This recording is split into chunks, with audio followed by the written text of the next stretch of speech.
Yeah, I'm not sure what happened with that. The emails were sent like normal, but for some reason you weren't getting them.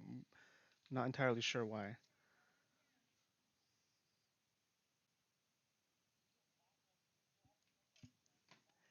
Yeah, we're gonna have to get with IT to double check, see why they're not.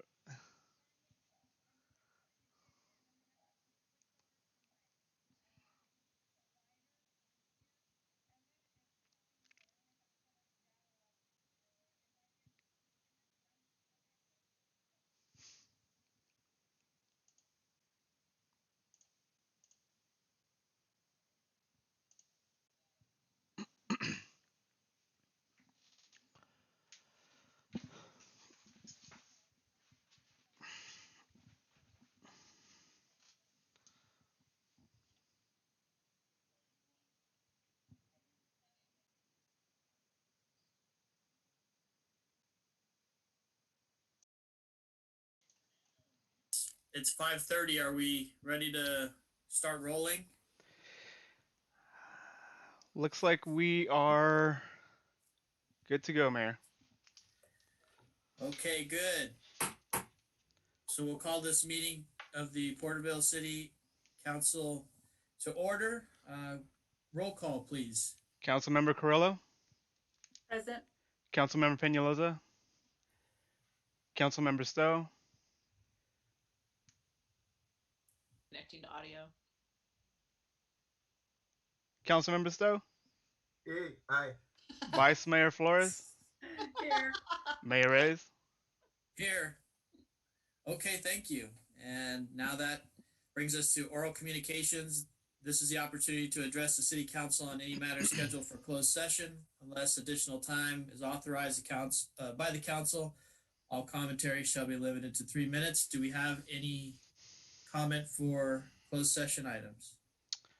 Your Honor, we do not have any email submissions from the public for oral communications, and it does not appear that anybody that, well, actually, there doesn't appear to be any attendees at the moment, so it looks like we're good to go. Okay, great. So we can move forward with the closed session items. Thank you, Your Honor. We have 5 items before this council in closed session this evening. The first, pursuant to Government Code Section 54957.6, Conflict Labor Negotiator, agency negotiator John Lawless and Patrice Hildreth, employee organizations, Porterville Peace Officer Association, and Management Confidential Series.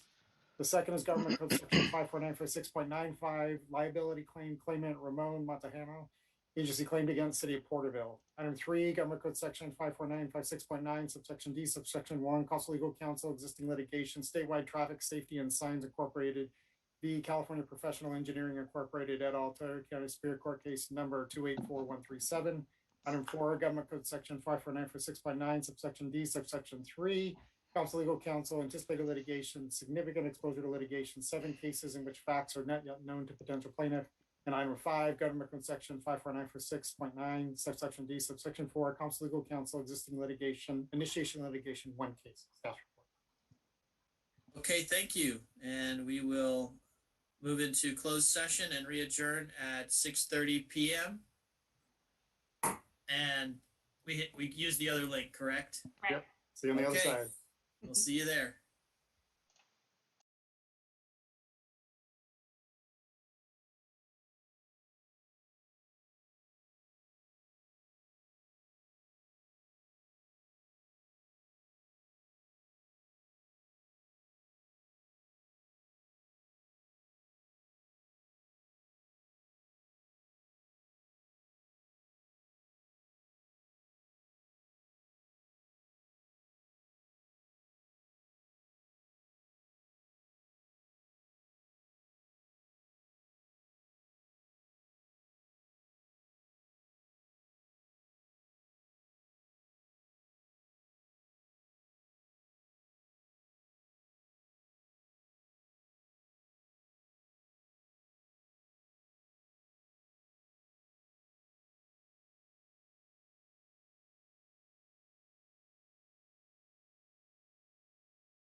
Okay, just a few minutes more while we wait for some more people to transition back over.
It would appear the mayor's having a technical difficulty.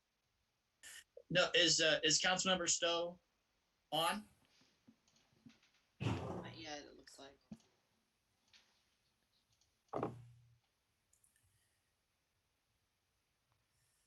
No, it's not on yet.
Okay.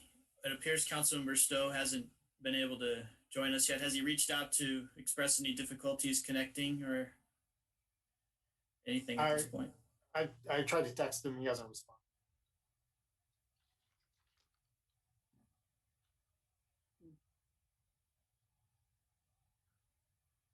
He does say he's having technical difficulties.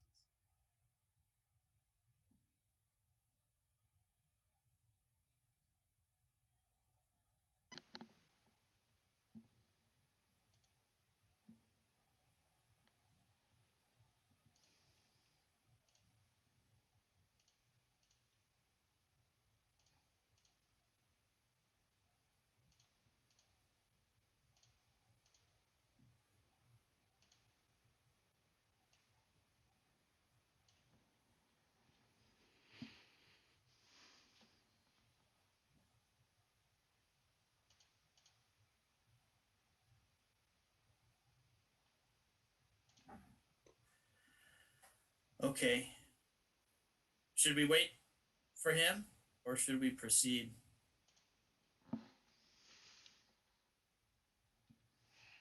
I think if the council wishes to, it may proceed, and then he can jump on when he's able to. But if the council wishes.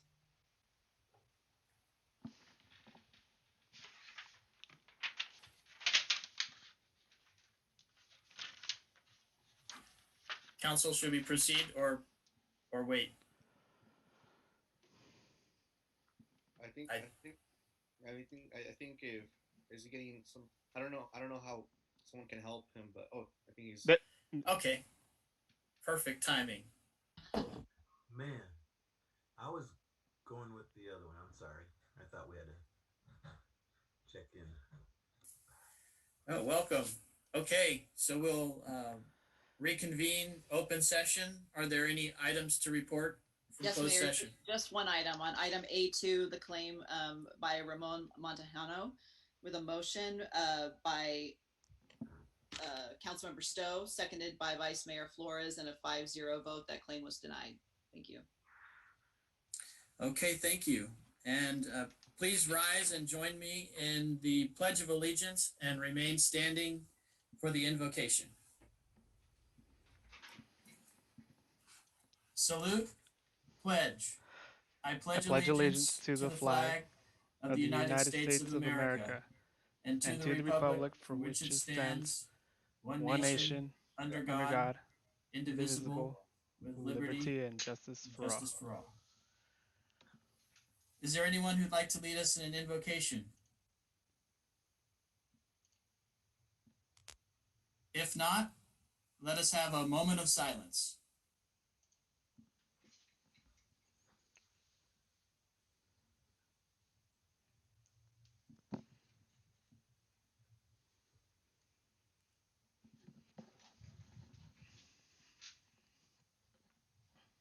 Thank you. You may be seated.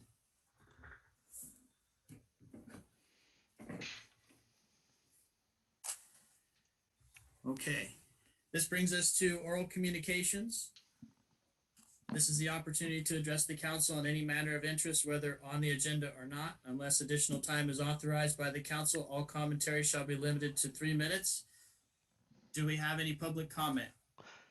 Your Honor, we did receive some email communications, and we do have some participants in the attendee list that would like to speak. Not sure which one you would want to go with first. Please proceed with the participants that are in attendance, and then we can proceed with the email after. Okay, give me one moment. I'll go ahead and bring them in.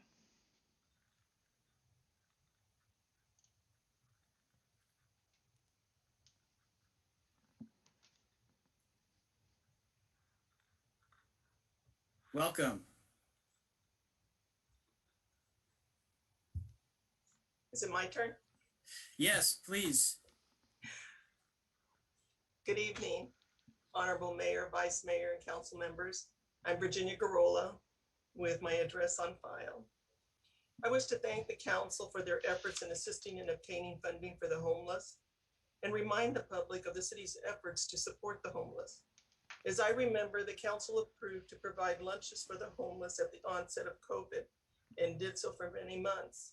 The funding and partnerships created for the Navigation Center, which provides wraparound service and dormitory housing for the homeless, is an example of the foresight and efforts from the council and staff. The city of Porterville has become a leader in the development of the Navigation Center. It's one of a kind in Tulare County, serving the homeless population. Turning Point, utilizing their experience and expertise, are operating the Navigation Center while coordinating with many of the organizations in the community and county. The Navigation Center, per the recorder of December 2020, had made more than 500 individual personal contacts since its opening in August. In addition, council members attend countless hours of meetings to collaborate on countywide homeless issues, especially Vice Mayor Martha Flores. So you can understand why I was completely taken back when I read the front page of the recorder on Tuesday, February 23rd, regarding the homeless issue. And to read that Councilmember Penalosa stated, quote, The Porterville City Council has failed its homeless community, and he hopes he can start a conversation about solutions for homeless among the council. I think you're a day late in that conversation. This isn't just a slap on the face of the city council, his colleagues, but the city staff who work diligently to seek funding and attend meetings after meetings to promote the city of Porterville in assisting the homeless. I've said on more than one occasion when I sat on city council, as council members, if we are not at the table in state and county sessions, the city loses out on funding and other assistance. Councilmember Penalosa, you have a seat on LINC, Local Initiative Navigation Center Committee, a place that you could promote assistance for the homeless, a group where you can be at the table to use your voice to promote the homeless. And just recently, the Community Development Grant Committee agreed to set aside funds for the homeless.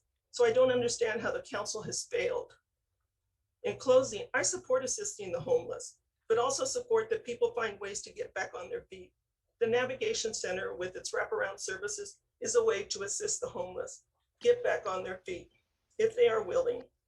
As a woman who had been homeless in LA for quite some time told me, you have to take that helping hand to become self-sufficient.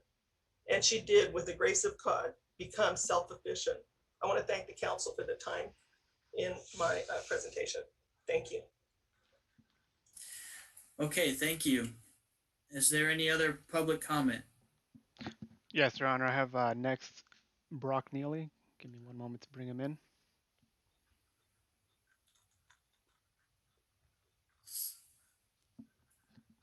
Evening, Council. Brock Neely, address on record.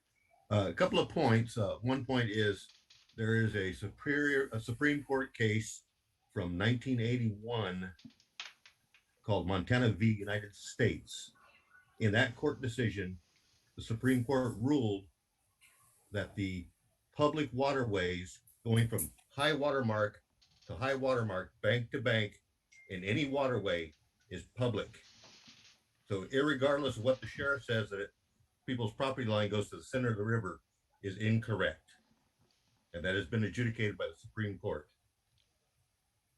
The other thing is on item 12, on the policy for the drones, I would like to see included in section 604.3 privacy that anytime anybody is inadvertently recorded and their privacy violated, that they be notified in writing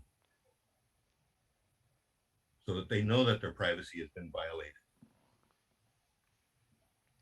Thank you. Thank you. Is there any more public comment? Yes, Your Honor. We have next, it just says Denise, no last name. Give me one moment. I'll bring them in.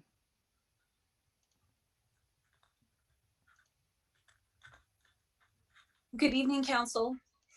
My name is Denise Everhart. We spoke last week with the Barn Theater. I just wanted to give you a brief update on our pop-up vendor event that we did on Saturday that you approved for us. This event was extremely successful. We were able to raise over $1,100 to put toward the Barn Theater's utilities and monthly bills. It was extremely successful. I had spoke to the Fire Marshal Clayton regarding some clarification on some things that we had talked about last week. One of them was the spacing for the pop-ups. I followed his guidelines exactly. We had chalked off all around the perimeter, the spaces to make sure that we had exactly the correct spacing that the fire marshal and the code enforcement wanted us to have. All of the vendors, they had sanitizing wipes, hand sanitizer at their stations, every single one wore masks. We didn't have any real problems with anything. Everybody was willing to wear their masks to come out and look. We made sure there was social distancing. We had over 18 to 20 volunteers from the Barn Theater helping to make sure that all the COVID guidelines were being matched, that we made sure that parking was running smoothly, that we didn't have any bunching up of any groups. Everything went really well. We also had very respectful vendors who were very appreciative to the city for allowing them to come in. Also, all the food was, I wanted to secure that with you, that all the food was to go, that we did not have any seating available. It was a really good turnout. The vendors that we worked with were all very kind and just excited to be there and be able to make some money. And they would also reached out to us, as I had mentioned before, about doing this on a monthly basis, following these same guidelines that were installed. We also made, there were little tweaks that we had to do as far as, what we're going to do for parking, for the vendors, but everything really went well. And I just wanted to share that information with you. We do have $38 in vendor day permit fees to submit to the city. And unfortunately, our treasurer at the barn, her kids have had the flu and she has not been able to get in to make that. So I will personally come down and write a check to cover that. Usually it should have been in yesterday, but with her being ill, we just wanted to make sure that you knew that we were aware of that and we were definitely going to be paying that $38. I'm also asking at this time that you consider allowing us to do this the last Saturday of every month, if it's willing, until COVID is a little bit more tame, that we are able to open our theater again. We had such a good turnout and it just really was a very beneficial event for everybody that was involved. From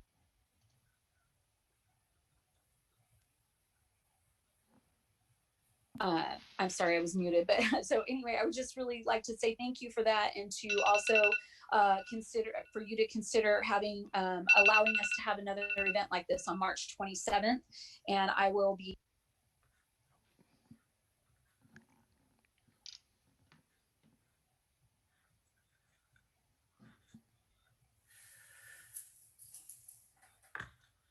Okay. It appears that the comment has ended. I'm sorry, I got cut off. Okay, just briefly, as I'm not sure how much time is left. I've summed up everything that I like. I just basically wanted to ask the council again to consider allowing this event to happen again on March 27th. Okay, well, this is public comment, so we're just here to hear your comment. You can feel free to reach out to the city with a question if you wish. Okay. Thank you. Thank you very much. Your Honor, we have one more in the attendee list that would like to speak. Yes, please. By the name of Jessica Brackeen. I'm going to go ahead and bring him in right now.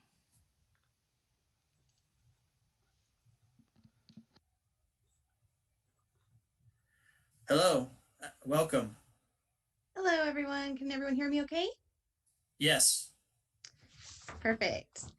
Thank you for having me. My name is Jessica Brackeen. I am the CEO and president of the Porterville Chamber of Commerce. I just wanted to share a quick update with all of you on projects I've been working on in the community, as well as ways that we're working to help to be a resource for businesses during this difficult time. My staff and I have continued to help many businesses with information on COVID-19 resources available. We have helped businesses apply for many different grants. More recently, one of the new grants that's available is the Taking Care of Business Fund. That grant is sponsored by Momentum Broadcasting, and it's available to small businesses in Tulare County. This grant is different because it's funded by donations of people and companies around the county in an effort to support our local businesses. So we just want to encourage businesses to give us a call at the chamber if anybody would like more information. We recently also offered a question and answer session on the PPP program. That was via Zoom and Facebook Live. We did that to help answer any questions that businesses might have regarding the PPP, the new guidelines, and as well as how to apply for that. We also have assisted businesses by providing, this year we did complimentary labor law posters to all of our members. We also have extra posters available in English and in Spanish if anybody still needs some. I have also continued to partner with our schools by sitting on the P8 Coalition Board and helping to recruit mentors and find placement for safe internships for our students. Today, I actually spent most of my morning doing mock interviews with high school students for the various pathways. I hope to help them gain valuable interviewing skills and provide them with feedback on their resumes so they're confident and ready to join the workforce when that time comes. I have also partnered with the county to get COVID-19 vaccine information out to the community and all of our businesses.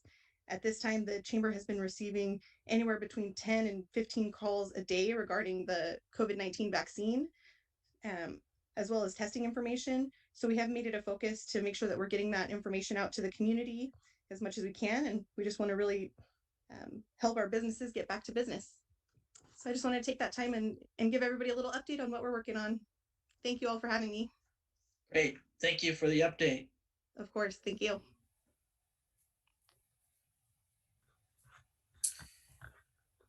Was that the last attendee comment? Yes, Your Honor. If you would like, I can go ahead and read off the emails that we've received. Yes, please do. Okay, the first email is actually it's a two-part email. They submitted one a few days ago and then one today. I can go ahead and read that out now. This one is from Raymond Beltran. I timed myself, I'm sorry. Can the council share what information they used in deciding to reopen the public playgrounds and allow outdoor dining in the city of Porterville on February 5th, 2021? That was the first email, and then I received one today from the same individual.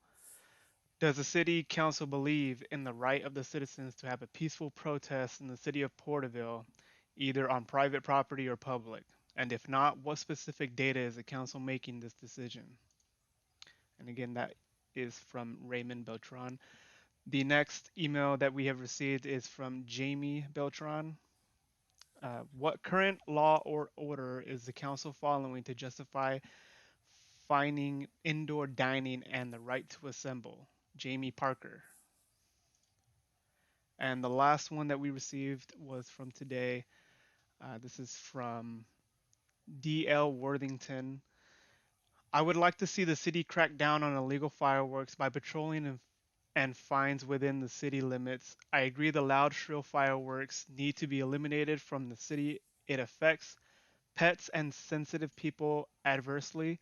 I would like to see the city continue with the safe and sane sales we have enjoyed for years. Thank you. D.L. Worthington, 281 South Argyle Place, Porterville. And that would be the last email communication that we received, Your Honor. Okay, thank you. Appreciate the public's comments. And now it's time in the agenda for the AB 1234 reports. This is the time for all AB 1234 reports required pursuant to Government Code 53232.3. And first we have the Vice Mayor with a report for the California League of Cities Homeless Roundtable. Thank you, Mayor.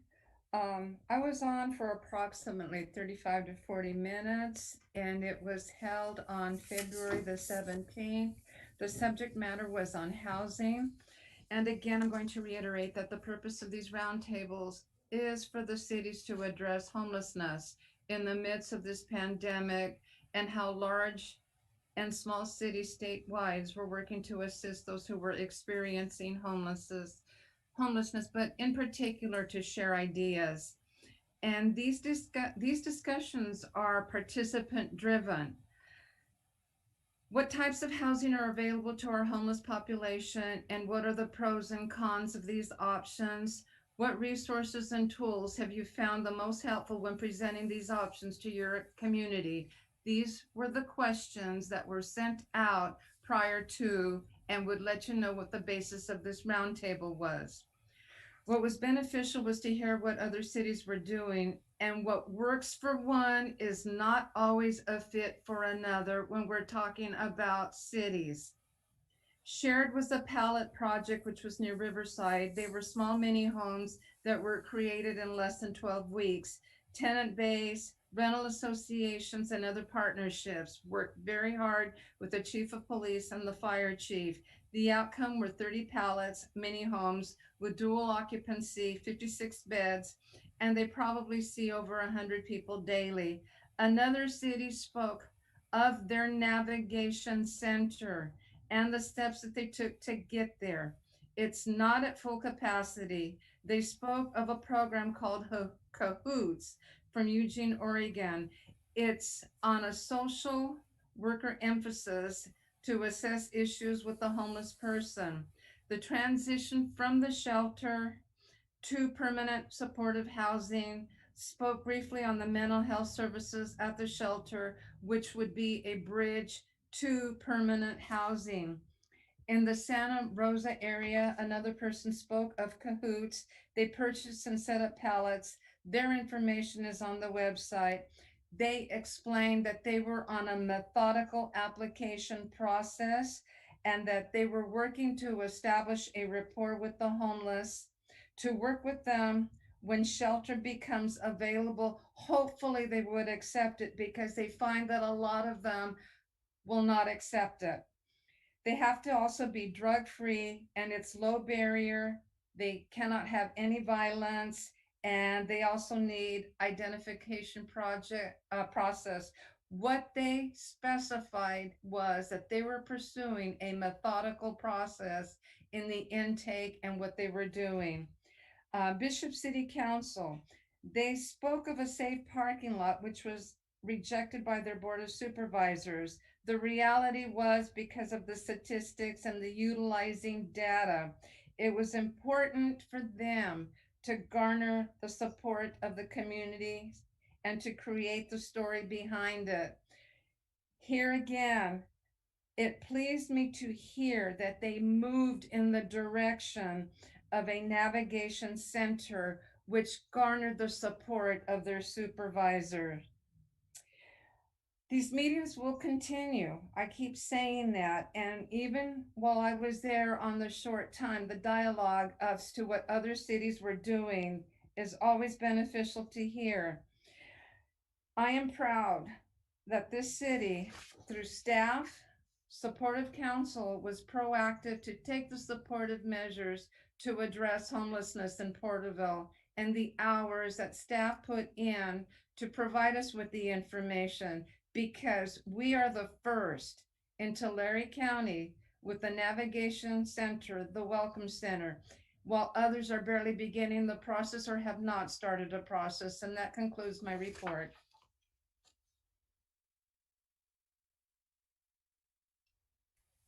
Okay, thank you.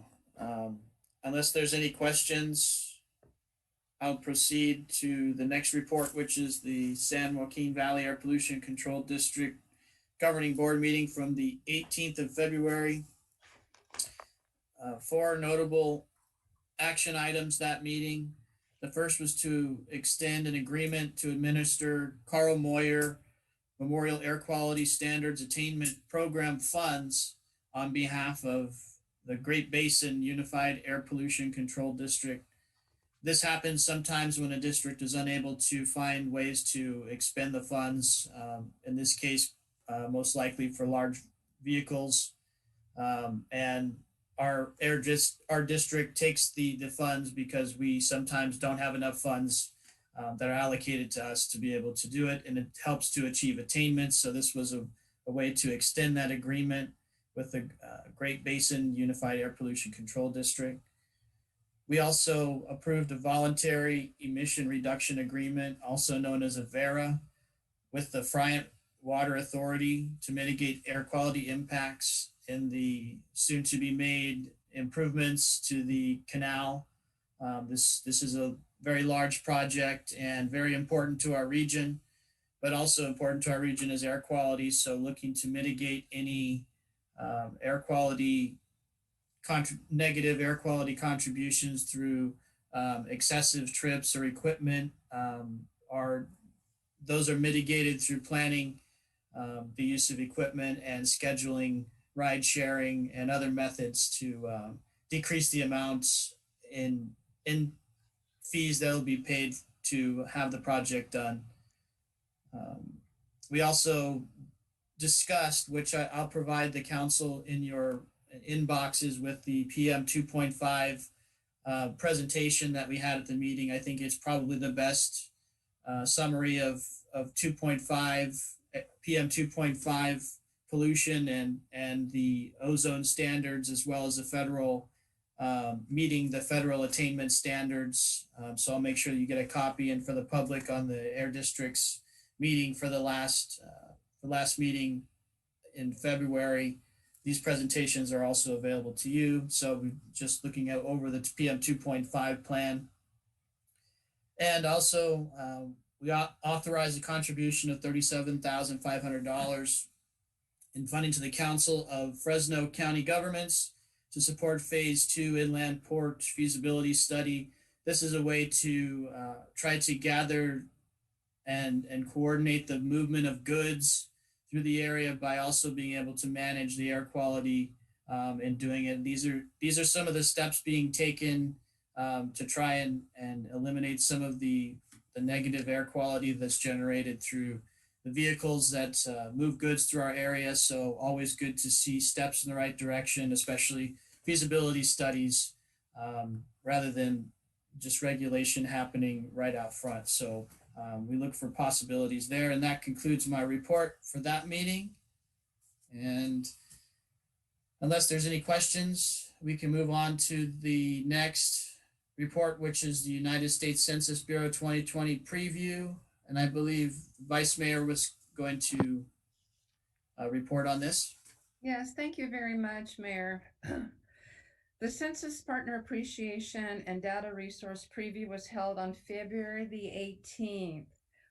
The emphasis was to express gratitude on behalf of the United States Census Bureau to all the partners, covering the Sacramento and Greater North areas, the Greater Bay Area, the Central Valley, and the Central Coast. The overview was the partners in action.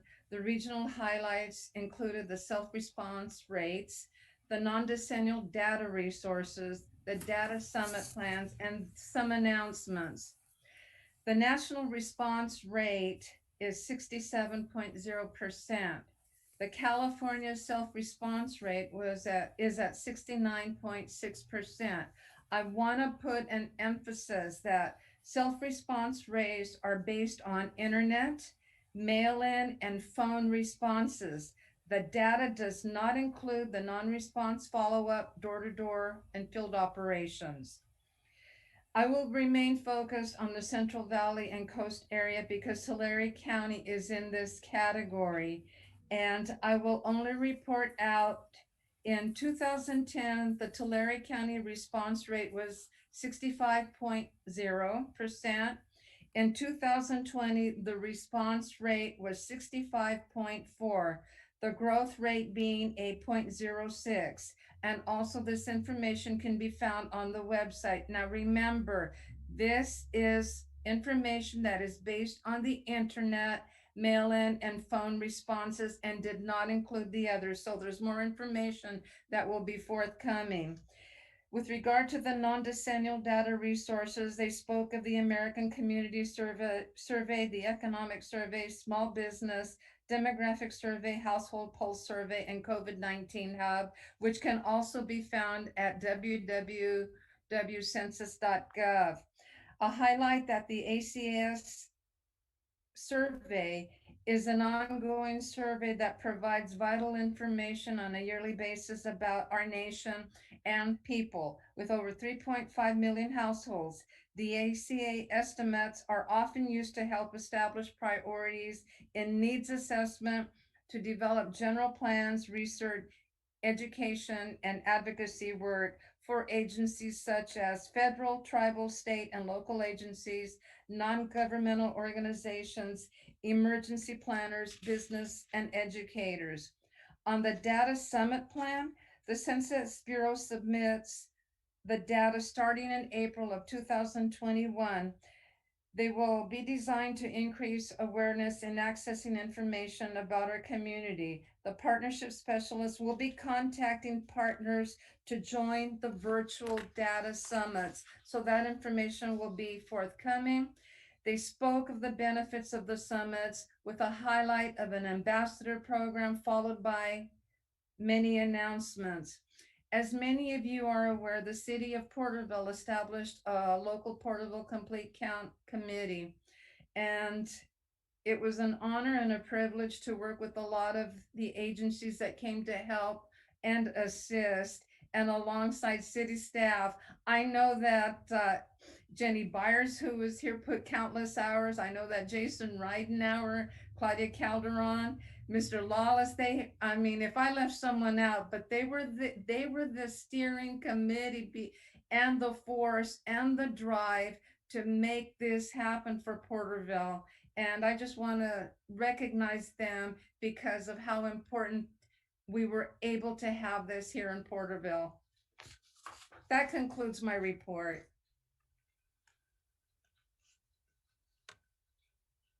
Thank you. Yeah, definitely a lot of hard work and a lot of thanks going out If to I- those.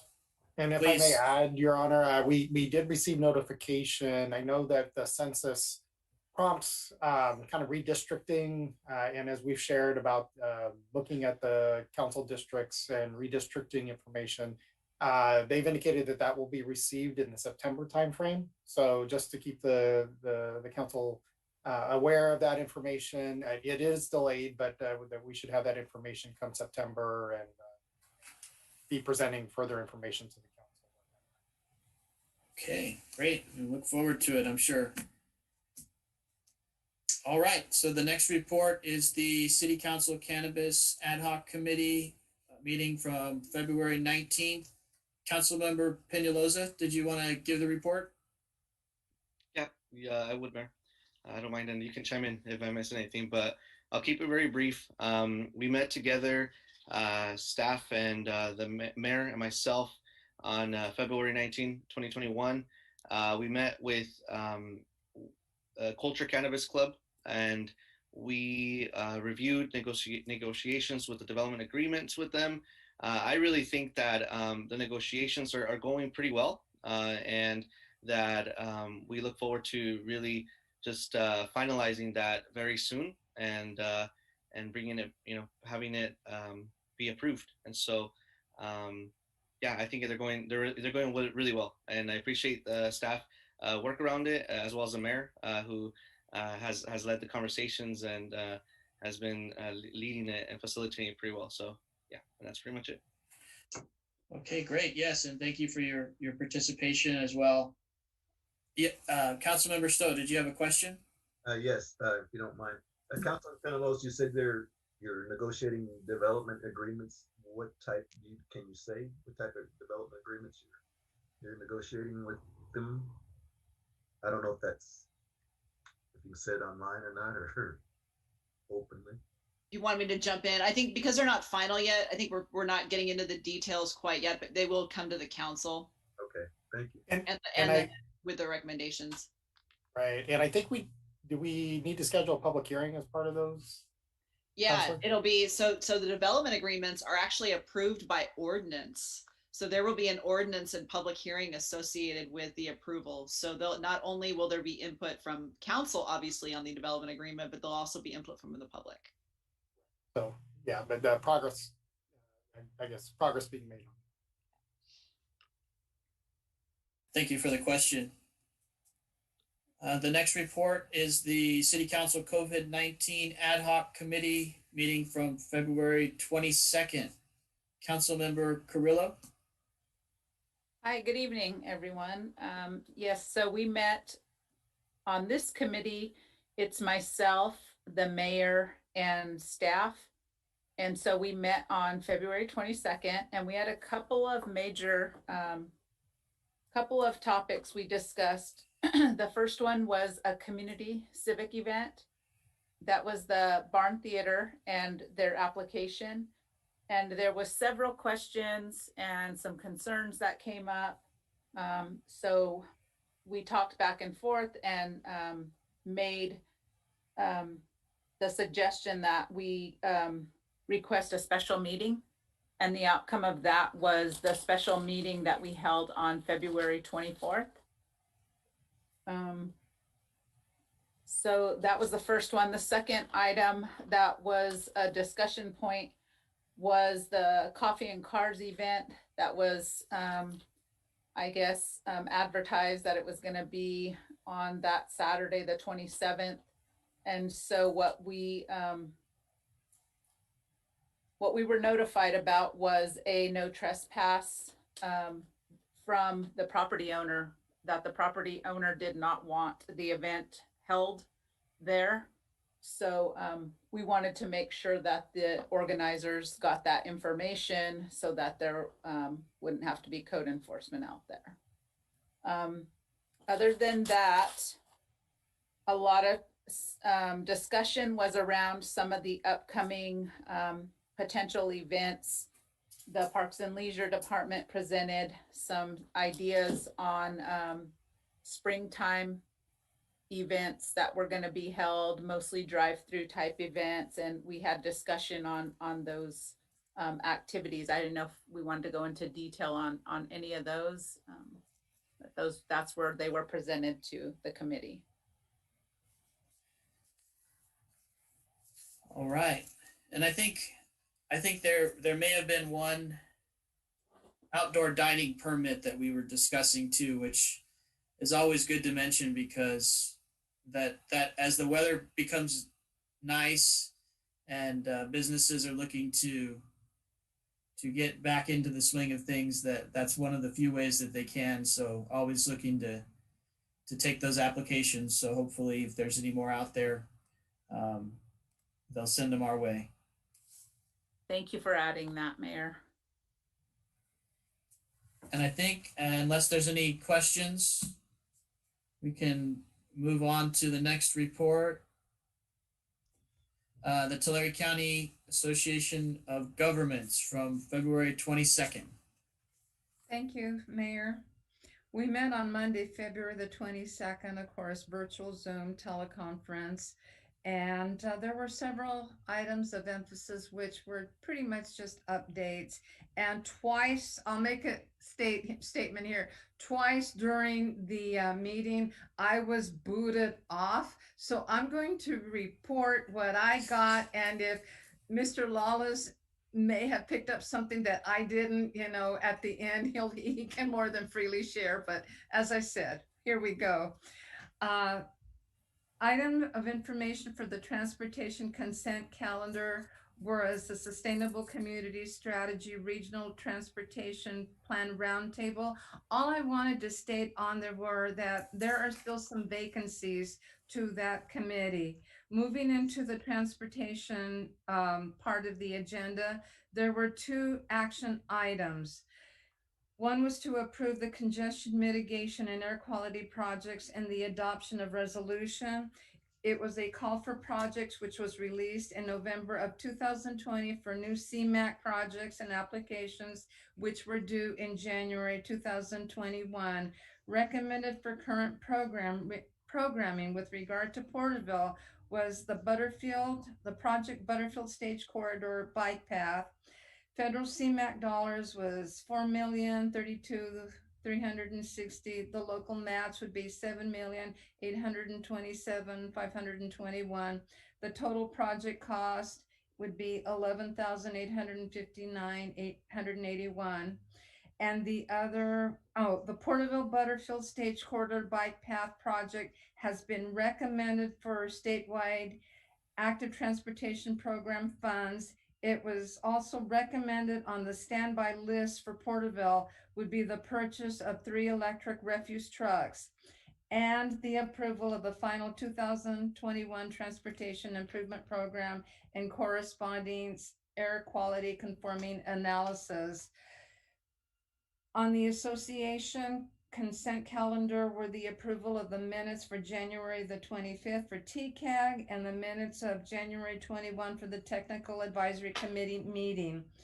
On the association, there was only one item. It was to the adoption of the resolution for the draft of the 2020 Tribal Public Participation Plan. The recommendation was to take no action and to bring it back to the March meeting. I asked when the deadline for TCAG to receive the edited and the revisions, etc., would be to receive it before the next meeting, and it was stated that March the 5th would be the latest to receive it for the March meeting. That's what I have, and I don't know if Mr. Lawless wanted to add to that, because during the comment I got, as I said. No, I think you did a great job summarizing Well, thank you so much. I was worried that I may have left something off. So the next meeting is scheduled for March the 15th. And that concludes my report. Okay, thank you. And unless there's any questions, I don't see any hands raised. Can move on to the next item, which is the South County Tourism Mighty 190 Committee. The meeting that was held on February 24th. Always good to attend these meetings.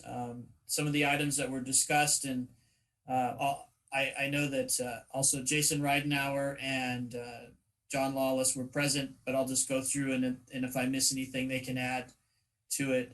We went over the Mighty 190 website, which is looking very, very nice and is becoming more and more active with content. So it's nice to review that, and we gave some suggestions as to what we might like to see going forward with that. The Mighty 190 project partner update included Caltrans update with the Mighty 190, some information on markers, mile markers, and some other items that will eventually come to be to help promote this corridor. There was an update from Eric LaPrice with the U.S. Forest Service, and he gave us some information on their activities, mostly with clearing some of the debris from the fires and how they're going about that in a productive and also a way to kind of sustainably get rid of some of the fallen trees and manage that process. Also, the main action item of the meeting was to renew the contract with Rethought Reborn Media, who has done most of the branding, the website, and social media for the effort of the Mighty 190, which has been very well received, I think, through the community, and our partners are still very happy with that. So, Mr. Ridenauer or Mr. Lawless, if you have anything you wanted to add. No? Okay, great. And that concludes the reports. At this time, we'll move forward to the consent calendar. All consent calendar items are considered routine and will be enacted in one motion. There will be no separate discussion of these matters unless a request is made, in which event the item will be removed from the consent calendar. All items removed from the consent calendar for further discussion will be heard at the end of scheduled matters. Council, what is your wish? Mayor, Yes. I would like to pull item 7. Okay.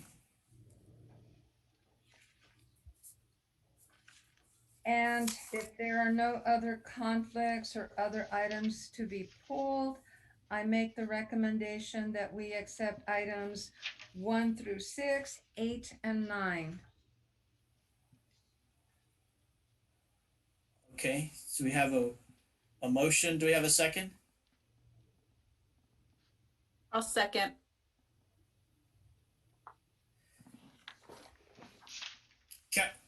Councilmember Stowe, were you speaking?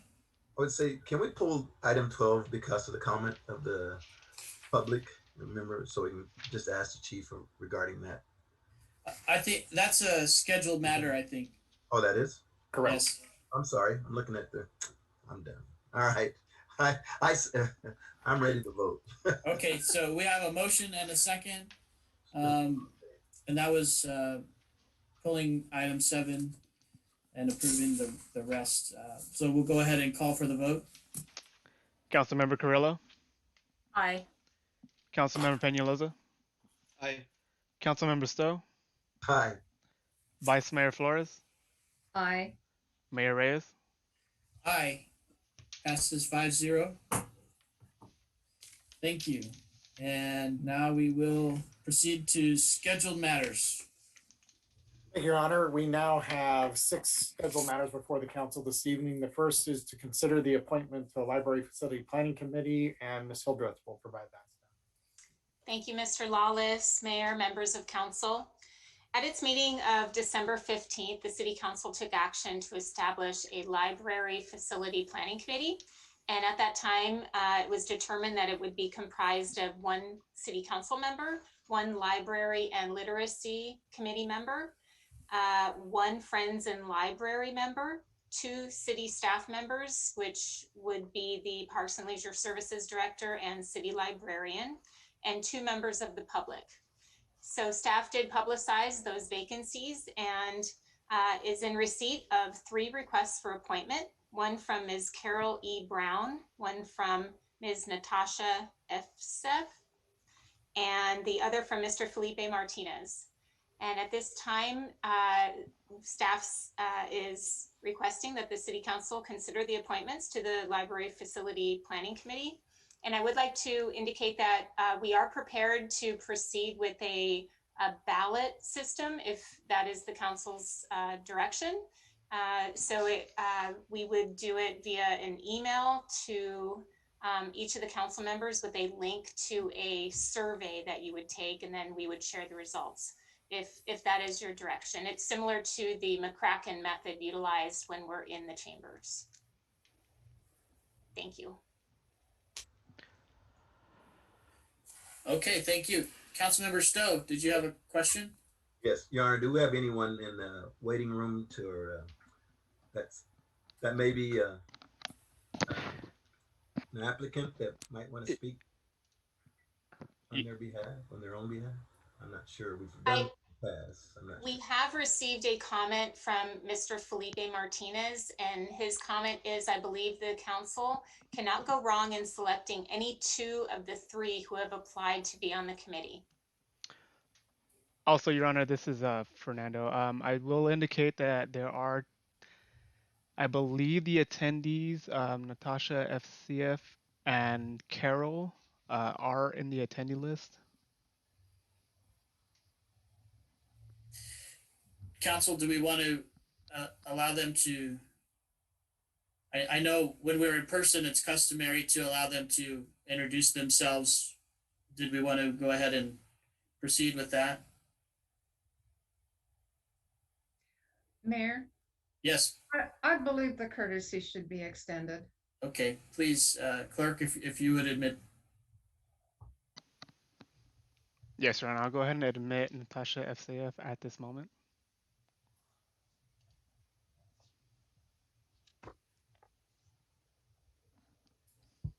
Good evening, council members. Good evening. My name is Natasha Isayef, and I'm currently the Technology Media Specialist at Menanche High School. I've submitted an application for the Library Facility Planning Committee, the committee that you'll be voting on tonight. I've worked for Porterville Unified School District for the last 16 years, the last 7 as the Technology Media Specialist, where I have remodeled Granite Hills High School Library into a 21st century library and media center. Also at Granite, I helped design 2 STEAM labs, the ACE and Code Pathways, along with designing 4 21st century classrooms. I transferred to Menanche this school year, where I'm currently remodeling their library into a 21st century library and media center. I have also helped consulted for the Military Academy at Strathmore High School on their remodels of their library. I'm interested in serving on the committee because I can help provide 21st century learning strategies and components to our city library. I'd be honored to bring my knowledge of technology and secondary education to support our community. Thank you. Okay, and thank you for your application. Okay, and the next applicant? Yes, Your Honor, the next applicant is Carol. There is no last name, but I'm going to go ahead and assume that it is Carol Brown. I can go ahead and bring her in at the moment. Please.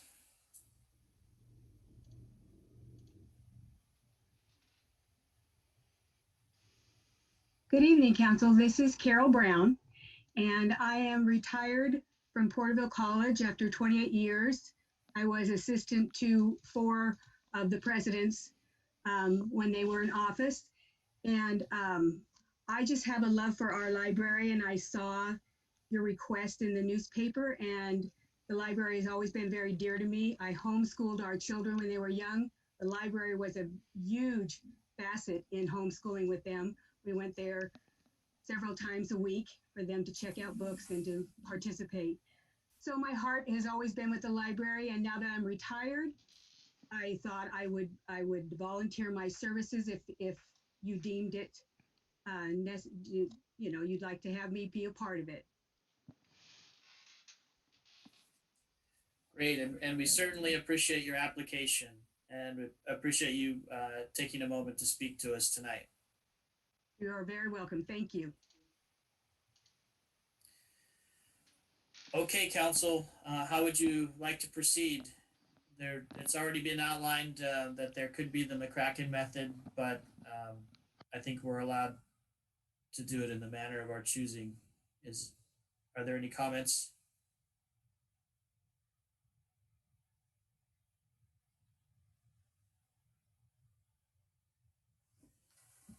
Mayor, can I?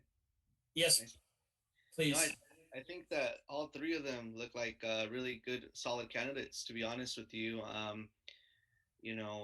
think it's definitely,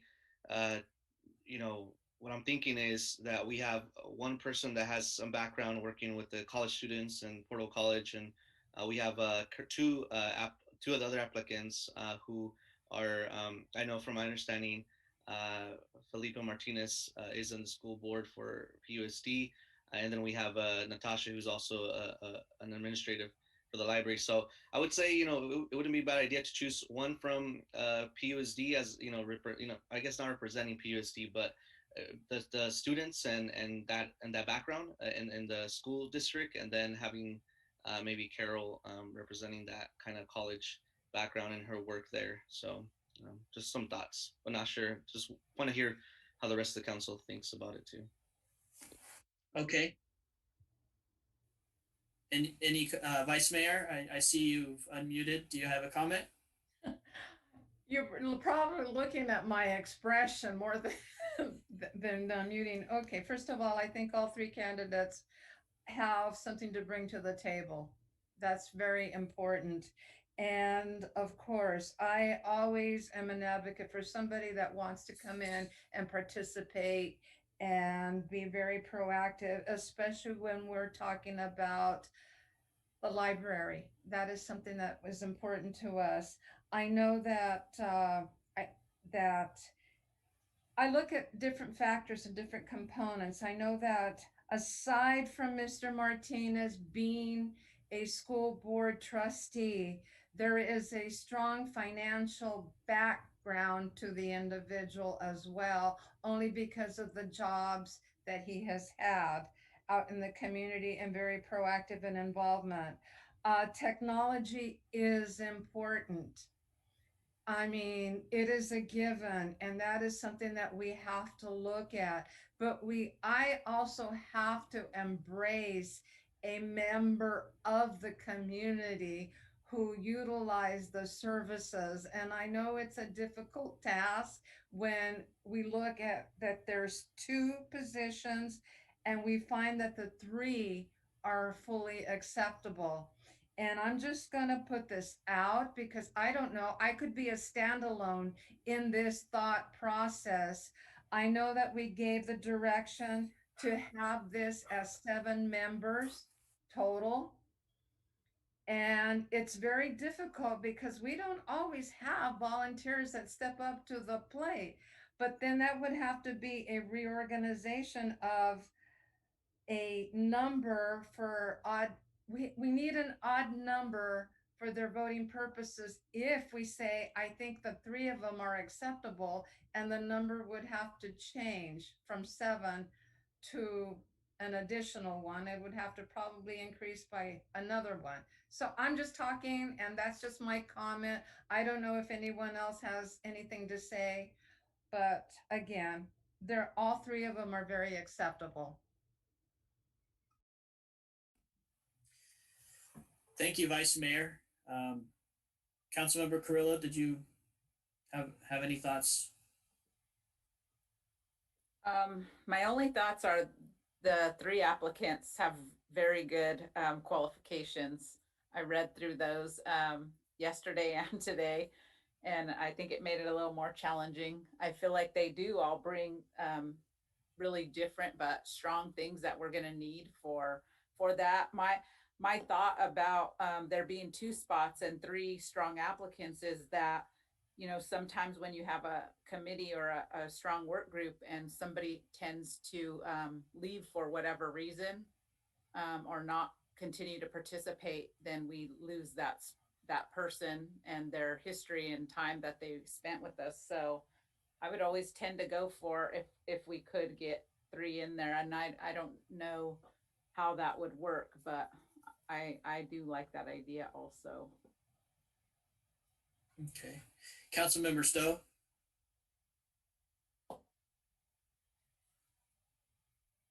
Yes, this is very difficult because I know personally, I think I know all 3 applicants.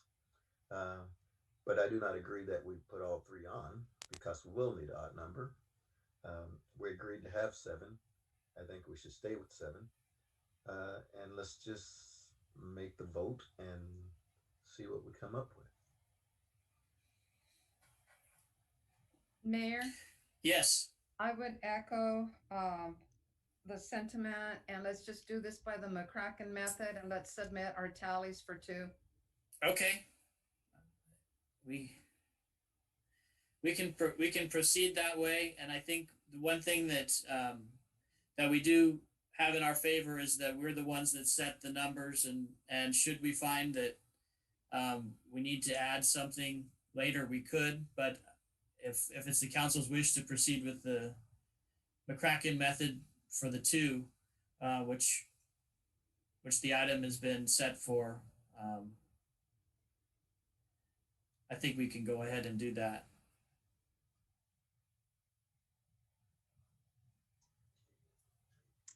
Okay, so am I hearing the direction is for the McCracken method?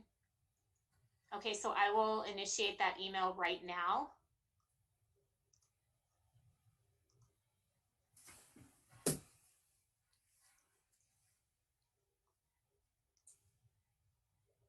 Okay, I just sent it, so you should be receiving it. It will ask you to identify yourself, and then once you do that, it will take you to one question, and you will have, it's a multiple choice question. Who would you like to have on the committee? And you can select 2 of the names, and then submit your results, and then I will receive them. Do we go to that now?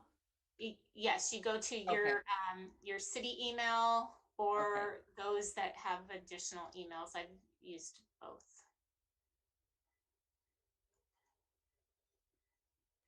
I don't know. This is a pretty cool system. Thanks, Patrice. I'm trying to refresh it, but I don't know if it's not coming up on my end.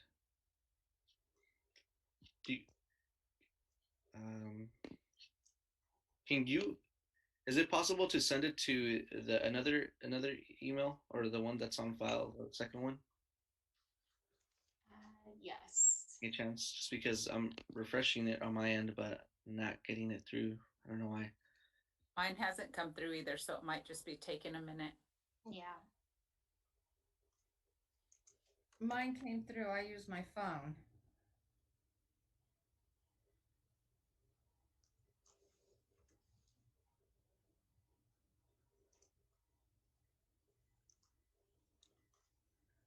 Councilmember, would you, I don't have your other email address, if you want to text that to me, or if you want to share it in the open meeting. Yeah, I think I just chatted it to you. Okay. Yeah. Thank you.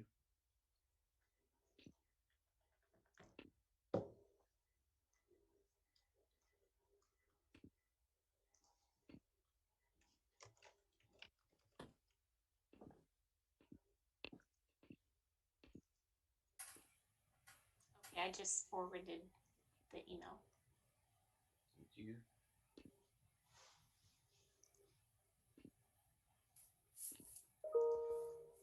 Got it. Mine's not coming through on either. I have my personal and my city. Know what's going on here. Yeah, I got it on my end already. Oh, got it.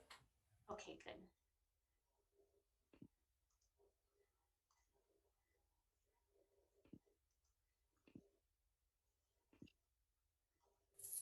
Oh, that was fairly simple.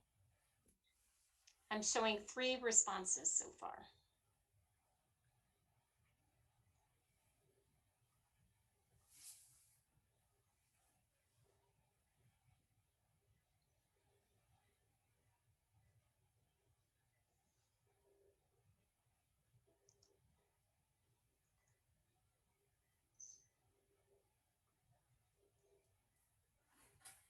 I think you should have mine.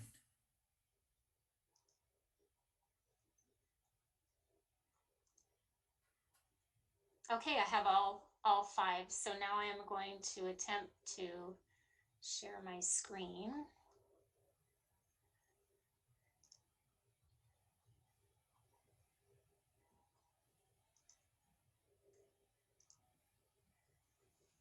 Can everyone see that?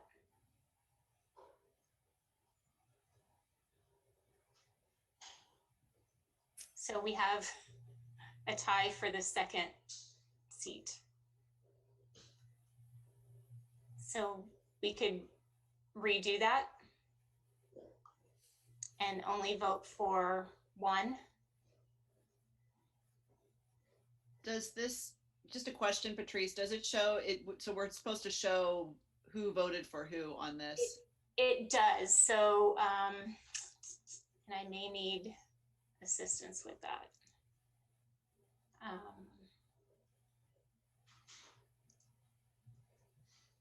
Oh, to be simpler, can we just tell you? You could do Yes. that. Because, Thank you. it's going to be difficult for her.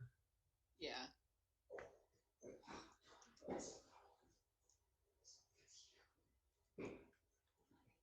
Would you like to share then? Here, sorry, let me put everybody on here.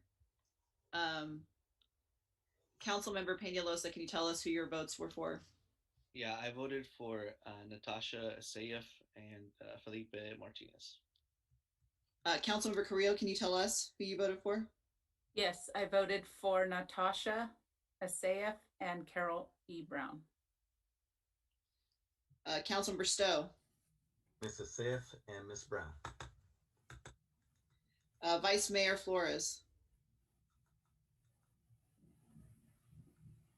You're on mute, Martha. Hello, I figured that one out.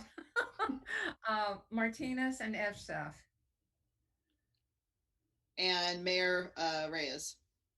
I voted for Carol Brown and Felipe Martinez.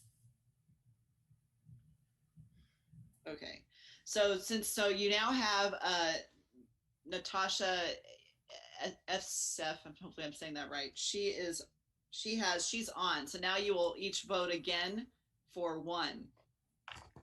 Okay. Between the 2, obviously. You won't vote for Natasha again because she's on.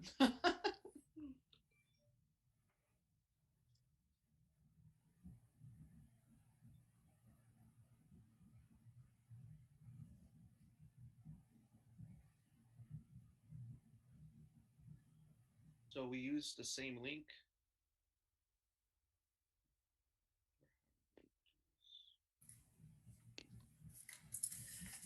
I was able to use the same link. Okay. On my end, it says that it doesn't allow me to vote for 1 person. I need to vote for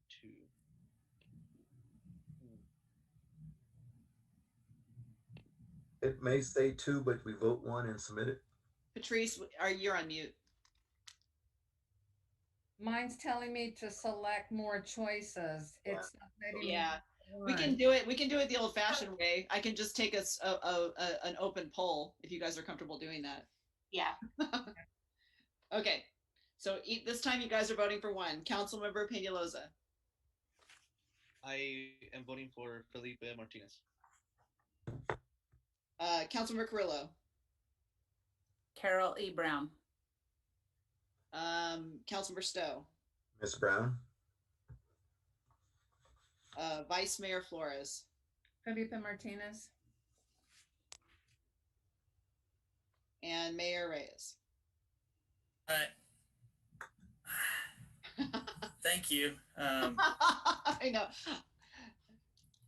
I see how you voted last time, so you have a year to make a decision. Right. And I think the email was right that we can't go wrong with two, but I'm going to choose Carol Brown.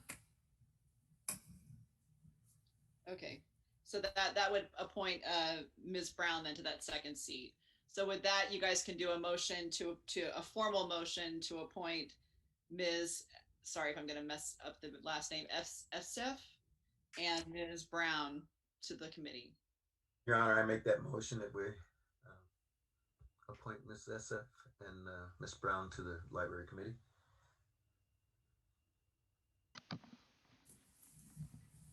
I'll second. Okay, so we have a motion and a second. Is there any discussion? Okay. Mayor, can I say something? Please. I just want to acknowledge the applicants. They had really good qualifications, but I really appreciate the two being here and addressing the council. That really helped also. Thank you. Yes, and I appreciate the applications. It's not often that we get more than the spaces we have to be filled. So I appreciate that, and I also appreciate all the qualifications of the applicants. So with that, I think we can call for the vote. Councilmember Carrillo, Aye. Councilmember Peñalosa, Aye. Councilmember Stowe, Aye. Vice Mayor Flores, Aye. Mayor Reyes. Aye. Passes unanimously. Thank you. And again, thanks to the applicants. And thanks to Pete McCracken for the method. Which obviously has challenges in an electronic format. Yes. Had I anticipated more than one round, I missed it by that much. And it's okay, because as you can see, it came down to me and my two votes. So all you really missed there was the ability to simultaneously vote, so that the mayor wouldn't end up in the hot seat like he was. But that's okay. You guys got through it. Okay, thank you. We can proceed. Okay, thank you, Your Honor. Next item on the schedule matters of order would be fireworks ordinance update, and Chief Lapierre will provide this report. Fire Marshal Digdon will be providing that report.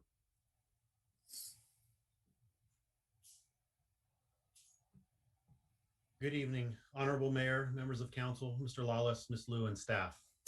In the weeks following the July 4th holiday last year, and as staff is currently working to prepare for safe and sane fireworks sales for the upcoming holiday, a series of 3 subject areas have been identified for consideration. 1, the prohibition or limitation of certain fireworks. Number 2, fines. And number 3, enforcement efforts. This report is to provide information. Should the City Council have an interest in modifying the city's regulations related to fireworks, such action should begin soon in order to be effective prior to the July 2021 holiday. Currently, the Porterville City Code permits for a brief period each year the possession and use of all safe and sane fireworks as approved by the California State Fire Marshal. These are sold by local nonprofit organizations through 2 distributors, TNT and Phantom Fireworks. Some residents have expressed concerns to the council about fireworks that emit noise, specifically requesting that such fireworks be banned from the city due to the impacts of noise on combat veterans and animals. Safe and sane fireworks do emit sounds and are approved by the State Fire Marshal. The majority of noise complaints seem to reference the loud booms and concussion felt by the use of illegal fireworks. The Piccolo Pete, branded by TNT Fireworks, and the Whistling Phantom from Phantom Fireworks are probably the loudest of the safe and sane fireworks approved in California. These particular fireworks can also be readily converted to an explosive device. For this reason, not noise, but safety, these fireworks have been prohibited in other jurisdictions. Staff's research found no ordinances prohibiting fireworks based on noise alone. It should be noted that the vendors that sell Safe and Sane fireworks in the city of Porterville have offered to voluntarily remove the Piccolo Petes or Whistling Phantoms within the city of Porterville. Please see the attached correspondence. Voluntary removal from local booths may reduce but not eliminate the issue, as residents and their guests could purchase these devices outside Porterville and bring them into the city for use. Possession or use of illegal fireworks is strictly prohibited, and the city's fine is currently $1,500 for the first violation and any violations within 1 year at the same level. Often, a large group or block party will accept the risk of being caught and pool funds to pay the fine. This crowdfunding reduces the impact of the fine and minimizes its efficacy. Research throughout California found graduated fines generally range from $1,000 to $10,000. Some ideas that are in place in other jurisdictions in California. A, fines could be increased up to $10,000. B, setting a graduating scale, for example, $2,500 for the first, $5,000 for the second, and $10,000 for the third and consecutive for possession or discharge of illegal fireworks, or $1,000, $2,500, and $5,000 for other or safe and sane violations. And finally, C, extending the time for repeat offenders up to 36 months instead of 12 months. Any increase in fines needs to be justified as to the impact on health and safety for the community. Information which could readily be prepared based on incidents and accidents related to fireworks in and around Porterville in the past. The city attorney's office has reviewed the legal restrictions concerning administrative fines and has found that while there is no bright line monetary limit, the amount of any fine must be reasonable and not excessive in light of the violation. Catching someone in violation of the code is increasingly difficult, and an increased fine does not necessarily mean that violators will be cited and fined. Historically, there are 4 teams of 2 comprised of code enforcement and police officers available for the fireworks enforcement detail on Independence Day. The very high number of people celebrating the holiday with illegal fireworks makes enforcement difficult and only moderately successful. The police department is proposing a drone program that could be included in illegal fireworks detail and could aid in the identification of the discharge location of the illegal fireworks. In an effort to coordinate a more effective response, the fire chief has been coordinating with the Tulare County Fire Chiefs Association to discuss the concept of a countywide illegal fireworks task force. Such a task force would coordinate law enforcement, code enforcement, and fire department personnel throughout the county and could team up to focus on different locations with more pronounced enforcement, similar to law enforcement's click it or ticket campaigns. The group would also focus on education about the laws and fines associated with the possession or use of illegal fireworks.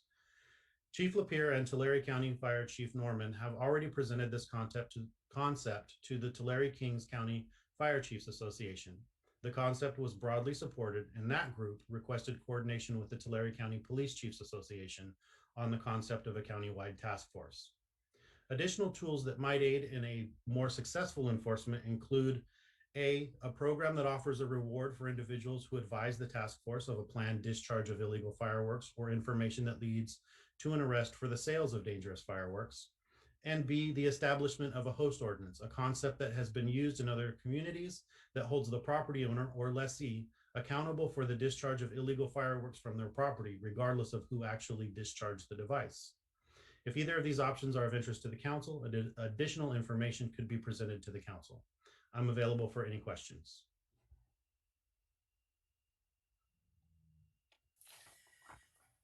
Thank you for the report. Are there any questions? Councilmember Stowe, I see you've unmuted. I did. You had the Crime Stoppers, which offers an award for the neighborhood. Would it have to be that night that they see it, or they would call it in the next day, or at any time like Crime Stoppers would? But you must have proof that whoever sets it off. So I assume it's going to be that night that they would call it in. Is that correct? So If I may, just jump in there, probably look to the city attorney for that. To my understanding, they would have to have a picture or some evidence that they did set off that firework. we wouldn't be able to just possibly go on their word alone that they are reporting that. I guess it would depend on the circumstances. If you get multiple reports, call-ins about an incident, then you almost have corroborating at least evidence to at least go investigate it, right? But or if somebody has sends you a screenshot or a picture and says, "Hey, this is by me." I mean, there's different ways that could be happening, especially nowadays. It's much easier to have instant, at least photo evidence of something. Or they could call in, police go stake it out, and or if you have like they're selling illegal fireworks from a certain house or location, and right.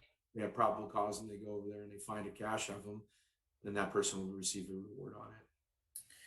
And I thought I saw in the item too that there may have been a previous knowledge of them going to be set off at a certain, so maybe ahead of time if they knew that they were in existence, and then reported it and it found to be true or accurate. Right. We would definitely, if the council so chose to go down that path, work with the city attorney's office to set criteria so it'd be well drawn out and who would receive a benefit from reporting that in those circumstances. Right. Council, are there any other comments or questions? Well, I think that would be one tool that would help prevent the illegal fireworks going off, because there's more eyes around, and if you think your neighbors might call you in, you probably won't be setting off many fireworks or illegal fireworks anyway.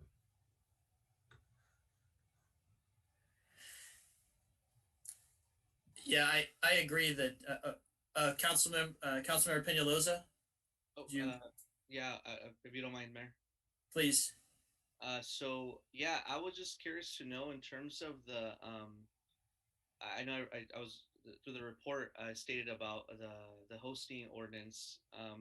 When it comes down to holding the property owner accountable, how does that work necessarily? I'm just what I'm thinking about is I don't know if it would be fair in a way to hold a property owner accountable for someone that's renting their property necessarily, since the property owner probably isn't aware of it. So I'm just curious to know how that works, because would they get fined as well, even though they were unaware of it? Or I know there was some information towards the end of the report about it, but I was curious to know what additional information was found around that and how that would work.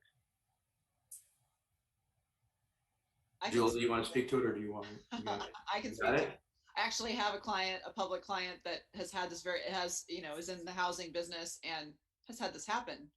And so, where we've been held accountable by a city in the area for a tenant doing that. And our answer was that tenant needs to be evicted. And that's the point. I mean, it's a heavier hammer, because you're right. I mean, it's not the property owner themselves setting it off, but they are responsible for illegal activity that goes on on their premises. So, and it's often more effective, the penalties coming from the landlord in basically providing a disincentive to the behavior than any penalty we can assess on the tenant.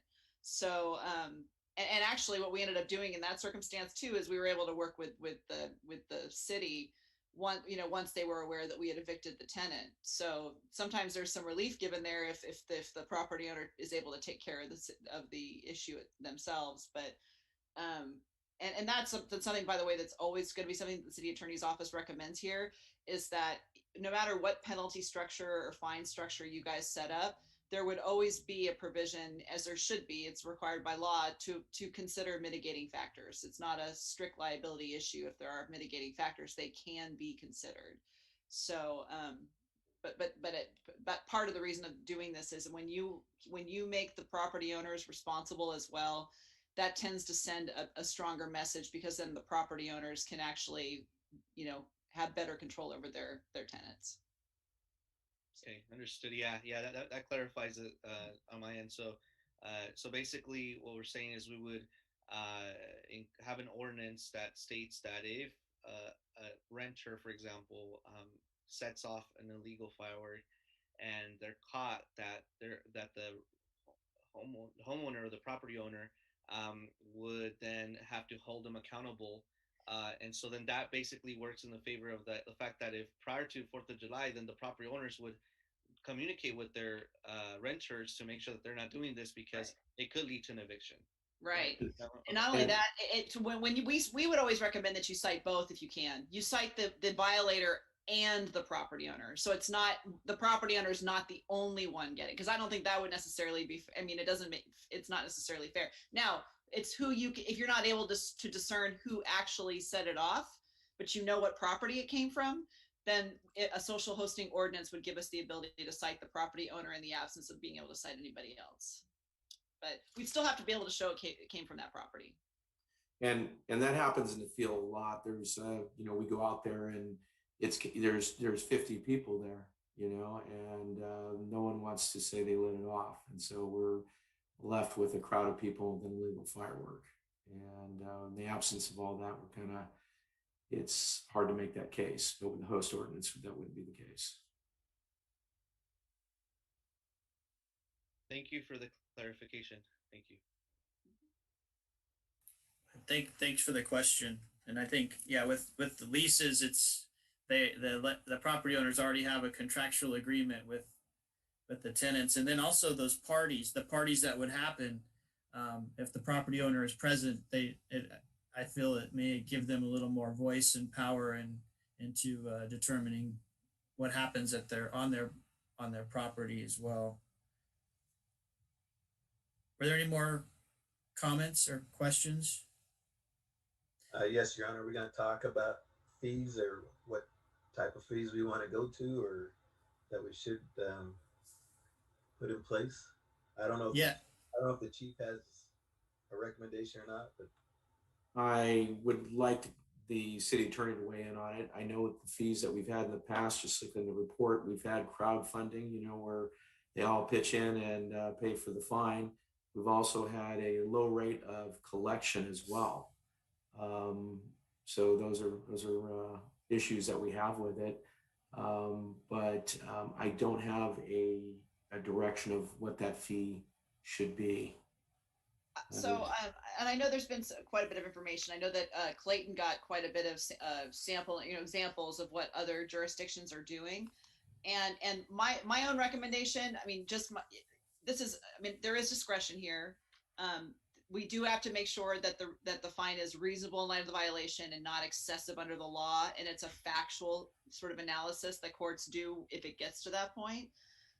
But one of the things that the court will look at is, well, what are other jurisdictions charging for this? So even though safety in numbers is not a normal advised defense, it can, as long as you have other factors as well, when you're making, that you've made findings with regard to why you're assessing the fines you're assessing, you can take that into consideration. So with that in mind, looking at what Clayton had found, I think that there were several jurisdictions that for illegal fireworks use the 2,500, 5,000, 10,000 model. So I'd be, I didn't see anything over that. And so I'd be inclined, to recommend probably not going above that sort of structure. And also I think that what I would also recommend is that you make those maximums. So it's a maximum of 2,500 the first, 5,000 the second, and 10,000 the third. Along with allowing, for mitigating factors, because the law basically says we do need to look at that. You shouldn't have these indiscriminate fines that you charge no matter what, no matter the circumstances. So under those rules, I think you guys could make findings and potentially justify that. For other types of violations, they tend to be a little bit lower when they're not involving the dangerous fireworks. And we did find that like 1,000, 2,500, 5,000, that seemed to be a common one. There would sort of seem to be this dual structure in a few cities, but not every city is the same, and they all, quite a few of them treated differently. But those are just my thoughts. And if I may, that is one of the considerations the council needs to give, because you do have consideration. It was a council's consideration to not allow for the sale of some legal safe and sane fireworks, specifically the whistling ones. but is there going to be a discharge consequence? So just the sale does council want to entertain looking at language that would have a discharge penalty to it? And that kind of gets to the second, do you want it to be reflective of illegals or legal firework discharge, or having a lesser penalty or any penalty at all? If we're going to prohibit specific ones, I would always recommend you use sale, possession, and use. So it's sort of all of the above if you're going to go that route. Yeah, And it was my opinion that we were talking about sales and discharge. Yeah. Okay. And also the length, what a repeat offender would be, like the 36 months. So like if we had an illegal fireworks shot off on this year. Oh, within 3 years instead of a year. Yeah, that's another correct. option. Absolutely. That they would move to like their second offense would be $5,000. It wouldn't be renewed for them every year. They'd have 3 years that they could get caught up and moved up into the $10,000 range. Mm-hmm. Yep, that's something the council can consider. I don't know, Clayton, do you remember off the top of your head with the information you found if there were quite a few jurisdictions that had lengthened the time period from 1 year to 3 years, so that that way you could violate higher penalties for a longer period? Yeah, there were a few that had done that, and it makes sense because it's a single year that you have the holiday. Right. And so next year we just keep giving them the same fine. There's really no discouraging. Yeah. I think and I think we could make findings as to why you're doing that, to justify that in an ordinance. Okay, so I'm hearing the post ordinance information requested, the Crime Stopper type program instituted, the recommendation of the up to numbers for the illegal fireworks in the tiers that were outlined. And so then that leaves us with, is there another tier for the safe and sane, and what is the numbers for that, or do those align with the others? Because to me it will be hard that just outside the city there will be these items for sale, that possession and discharge is more obvious, but the possession of that within the city limits, I think we may want to consider some discretion on how that fee or fine is done. But what the tiers of the safe and sane fines or fees will be. Are there any thoughts on that? Are you talking about just the two, the Piccolo Pete and the other that could be altered? I can't remember the name. Phantom's version. I don't remember what they call it. It's Whistling Phantom. Okay. Is that the same fireworks you're talking about, Jan? So those both are safe and sane fireworks that in the report they can be converted to a explosive device.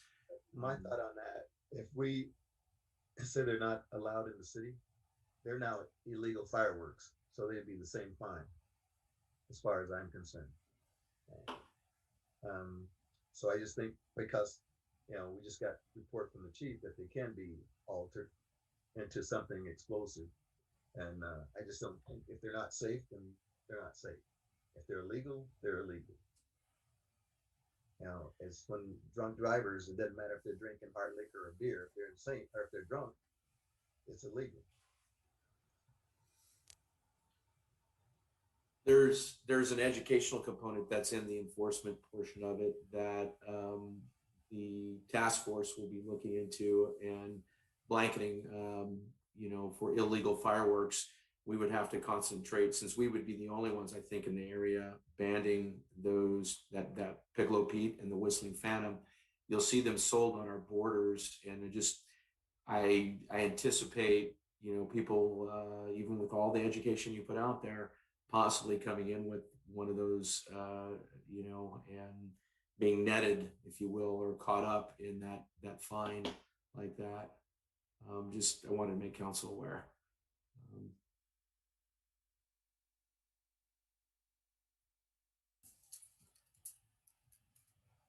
Any other thoughts, council members, on that?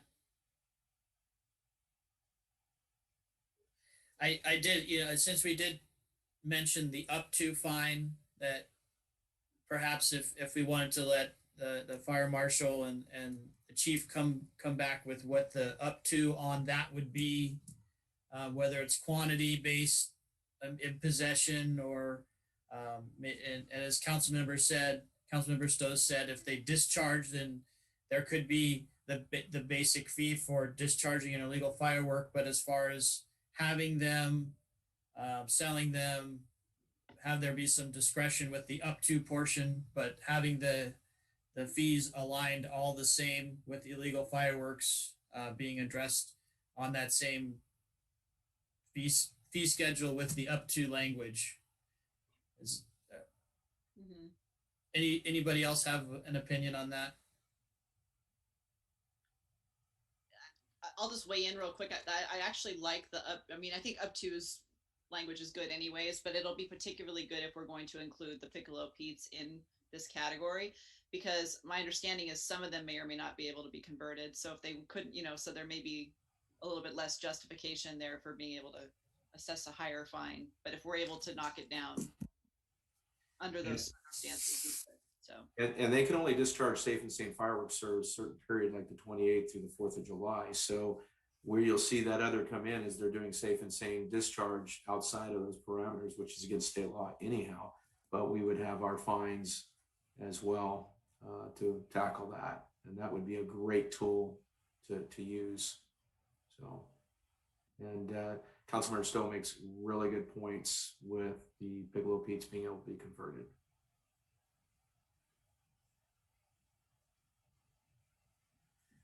So like if we found one that was converted, possibly that might be shove it into a different category. We're talking about mitigating factors opposed to just being in possession of. Yeah. It's something we could look at and bring back. Yeah, I think the details are going to be where this is all at. Was this just an update or? That's exactly what I was just going to say, Mayor. So the purpose of today was just to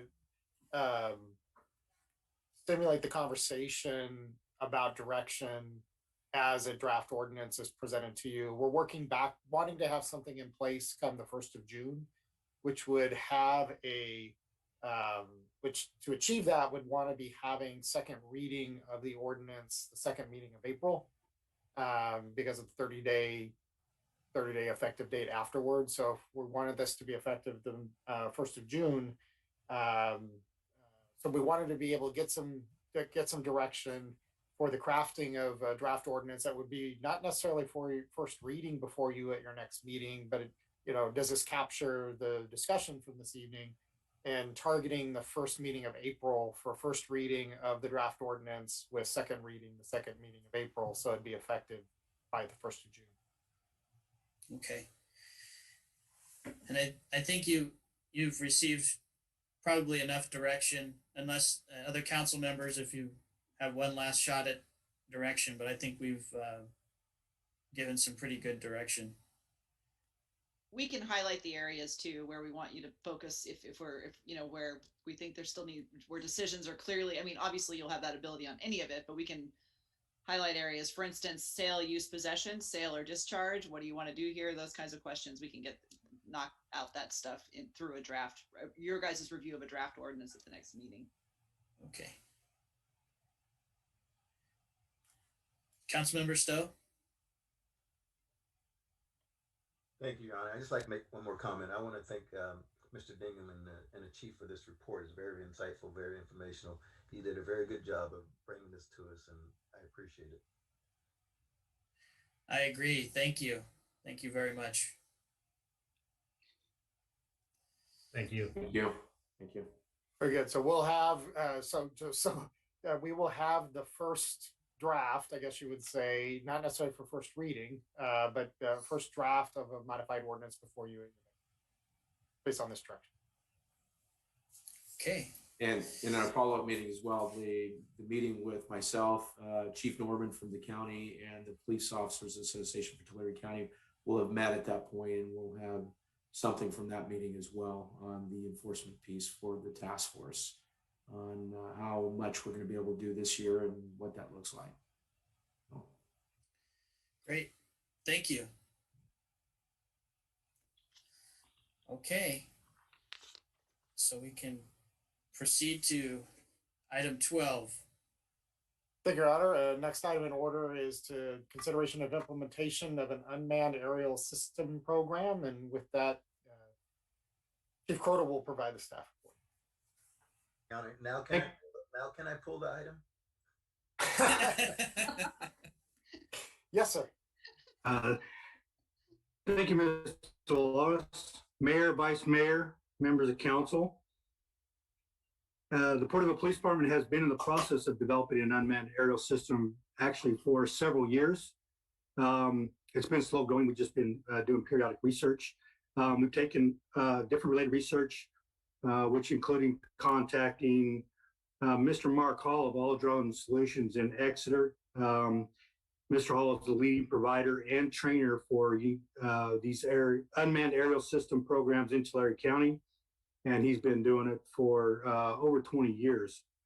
Along with him, and other research has shown that unmanned aerial systems, which I'll call UASs, are often utilized to augment a variety of law enforcement functions while enhancing our ability to provide public safety and helping to mitigate certain officers' safety hazards while performing those functions. This is due to the ability of UASs to increase operational efficiency in a very wide range of functions, and it's enhanced by their ability to be very portable and their ability to rapidly deploy from vehicles. While UASs are commonly utilized for law enforcement activity, their versatility also allows for the use of a lot of different city-related functions as well. These functions as a collective can help mitigate potential hazards for other city staff. Almost every city department in the city of Porterville could potentially benefit from a UAS program. Potential deployment reasons that we think might become possible for a UAS is surveying scenes during natural and man-made disasters, monitoring large crowds, events, and other illegal activity, searching large area for missing children and dangerous persons, mapping, site surveys, periodic assessment of critical infrastructure, site assessment and intelligence gathering to assist in deployment of decisions for large structure or open land fire incidents, checking structural integrity of buildings, other infrastructure after significant events such as earthquakes, and then even in support of tactical operations for law enforcement. Currently, several law enforcement agencies within within Tulare County have already implemented a UAS program. We have had one of our department command staff members attend both their trainings and demonstrations of their programs. A variety of models have been explored, and DJI, the model DJI was the highly recommended. It's what's used throughout our county.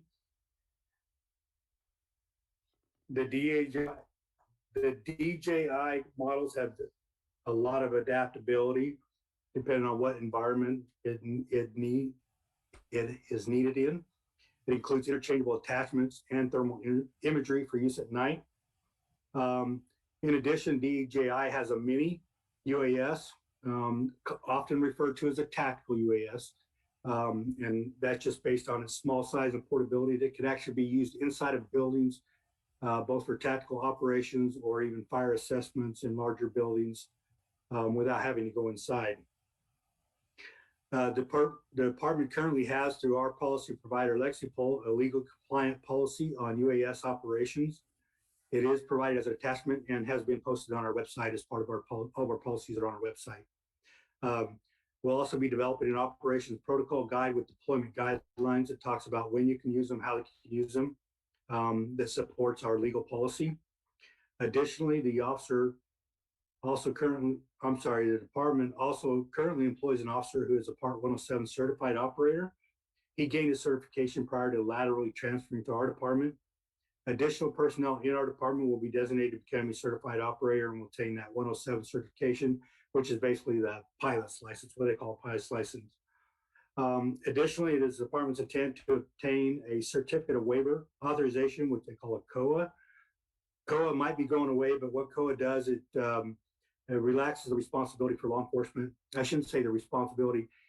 relaxes the restrictions for law enforcement and allows us to fly in certain areas where the normal public may not be able to fly.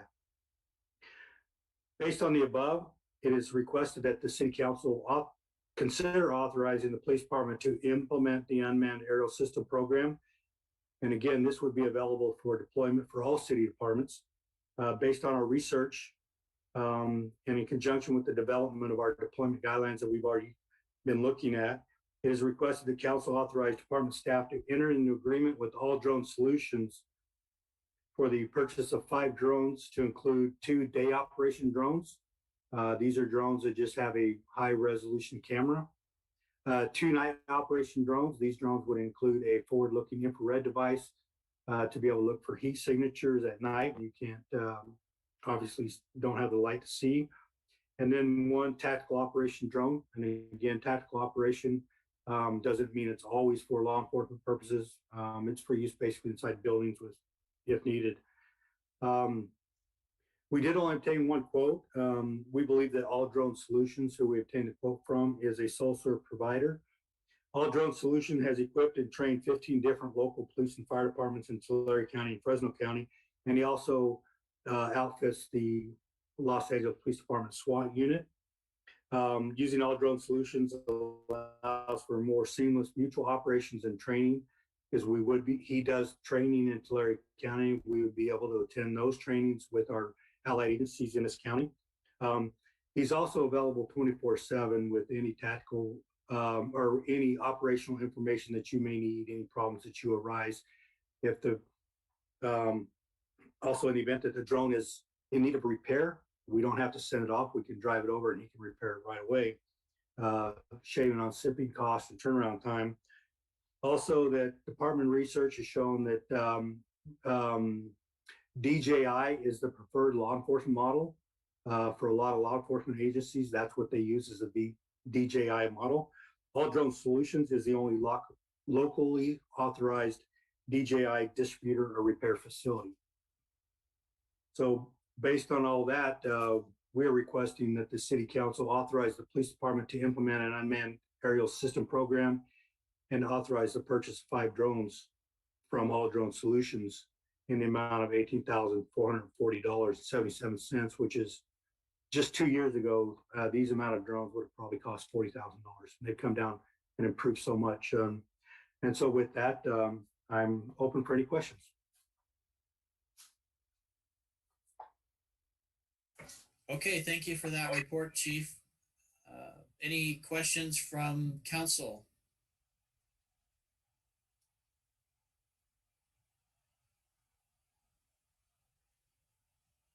Councilmember Stowe? I was trying to give somebody else a chance, but this time I think this is an outstanding opportunity for us, and it brings safety to our police officers. You know, keeps them out of harm's way of going in some place that's dark with a suspect or anything, and it's easy, you know, just as we have more eyes in the skies now, even for the 4th of July, for the fireworks and things. So I think I've always supported the police department, especially when it comes down to their safety. And our guys, we want them to come home safe, as well as our fire department. And I think this is one of the new technologies that will help. And the only question I have, if Chief can address, we had a citizen talk about, you know, the privacy of a private, you know, over private property. Is there an exemption for the police department for this, or does he have? I don't know. No, sir. It's very well established. Councilmember Stowe, the drones don't give us any right to be somewhere that a police officer's body can't be. We can't fly over people's backyard unless we have probable cause to be in that backyard physically. We can't use the drone for any type of purposes that we would normally not have a reason to do. Probable cause for certain areas. Obviously, public areas are open, but it doesn't give us any extra rights. It certainly does not. And I understand the privacy concerns, and that's all part of the training. You know, when we get to an area where there might be those those sorts of situations, they train on how to turn the drones away from it, to turn the cameras away from it, to try to avoid picking up on certain things. So we're very aware of the privacy concerns. Citizens are well noted, and we'll be very respectful, and we'll be within the law on that for sure.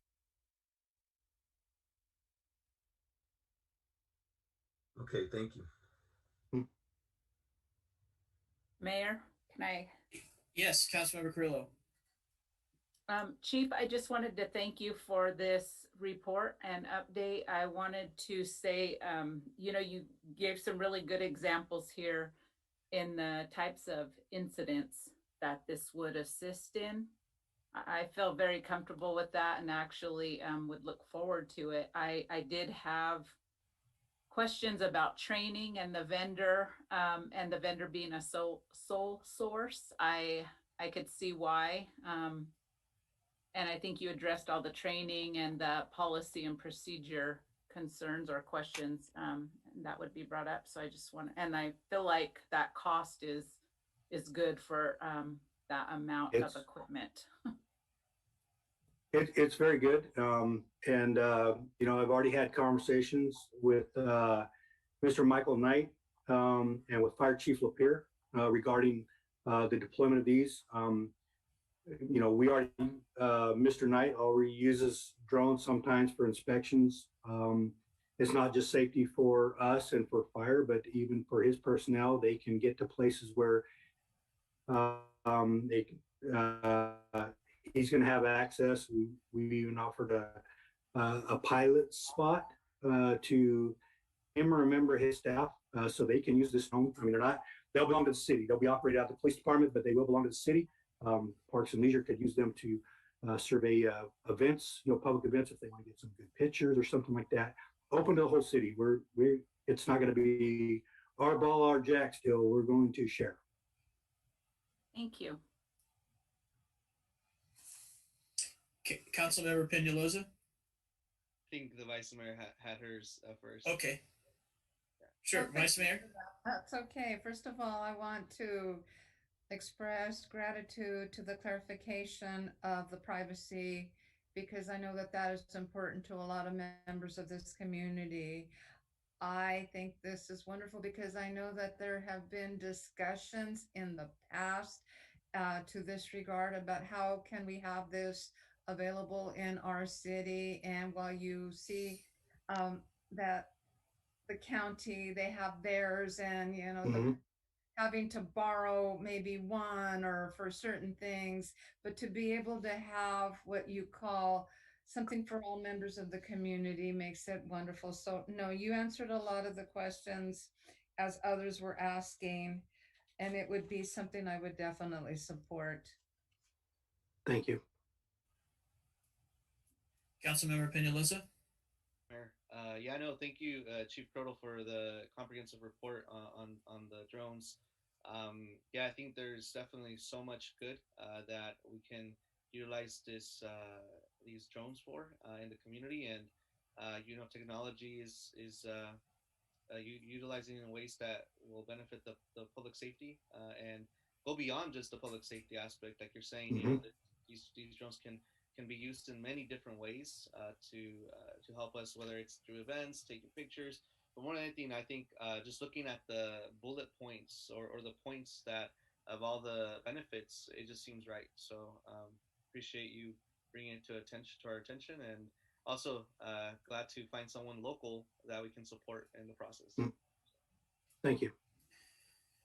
Great. Yes, and I just wanted to add that, flight and pilot safety with planes and helicopters is a major concern. I know locally we've had an accident, I think through the Sheriff's Department, which these devices, not only are they safer for human pilots and helicopter operators to operate locally, but they're more environmentally sustainable to operate on a more frequent basis.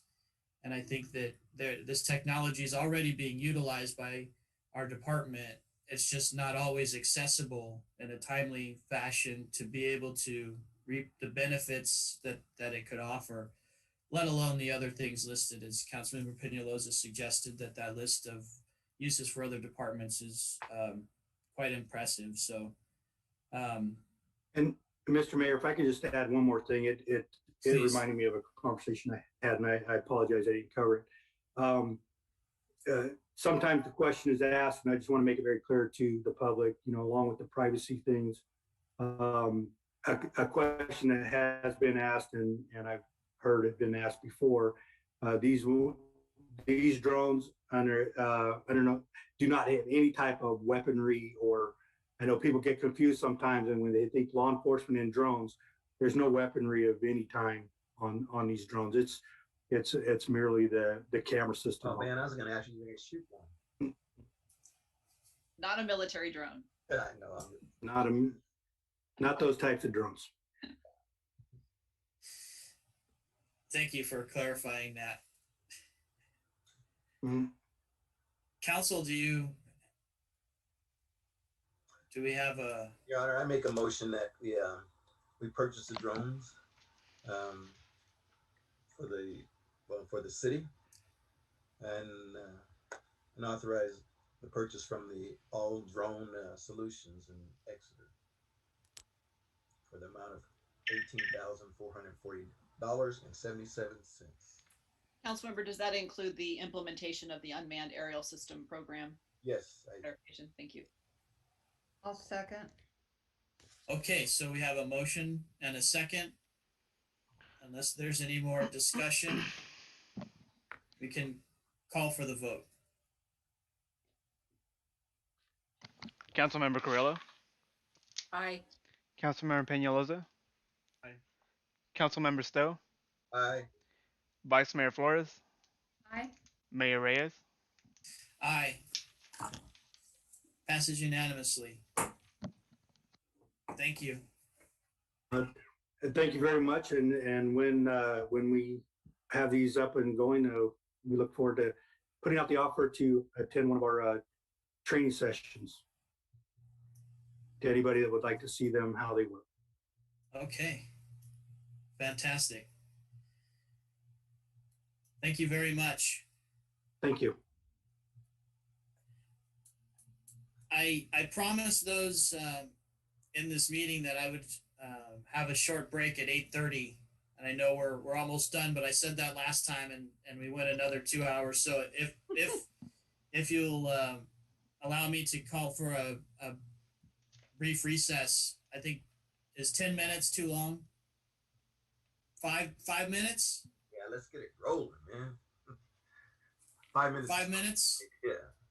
Okay, a 5-minute recess, and then we'll return. Thank you. Thank you.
I'm here, but I think Patrice has put me in the bullpen. I can't, my picture won't come up.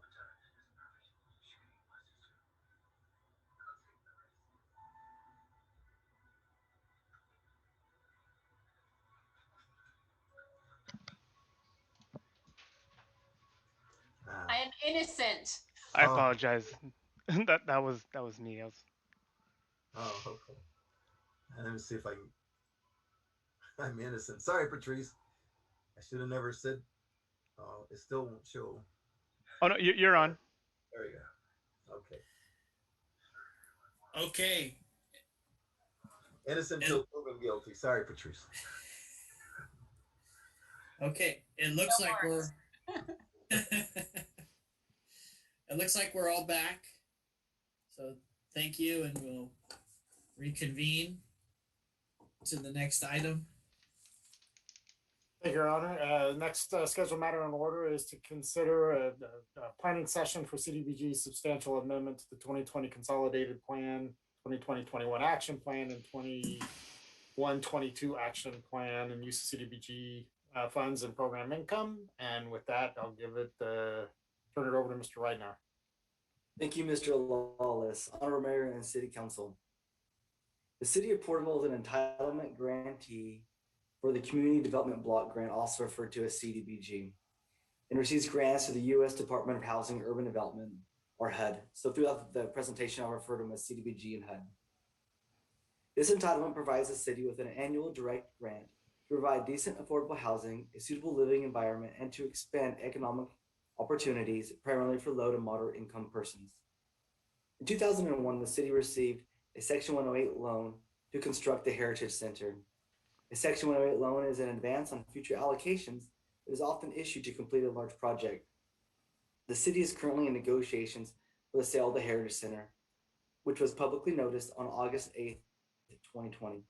After writing the staff report, staff received an updated appraisal, which noted a $150,000 increase in the market value of the Heritage Center from $1.65 million to $1.8 million. The sale of the Heritage Center is expected to generate approximately $978,000 in CDBG program income, or PI.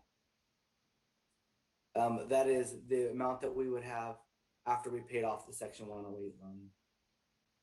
Additionally, it'll make available future annual entitlement that was previously planned to be used for repayment of the Section 108 loan principal and interest through fiscal year 2023. The Section 108 payment for 2021-2022 program year will be $290,000. The PI combined with Section 108 loan payment funds create a situation where approximately $1.268 million of CDBG funds are available for our project. Good problem to have.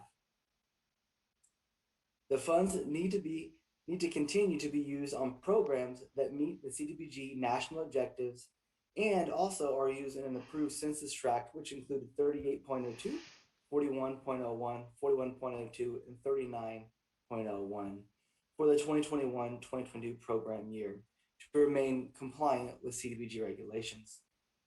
In addition to the regulations on what the funds can be used for and where they can be used, the city must also exercise timely performance in the expenditure of the funds.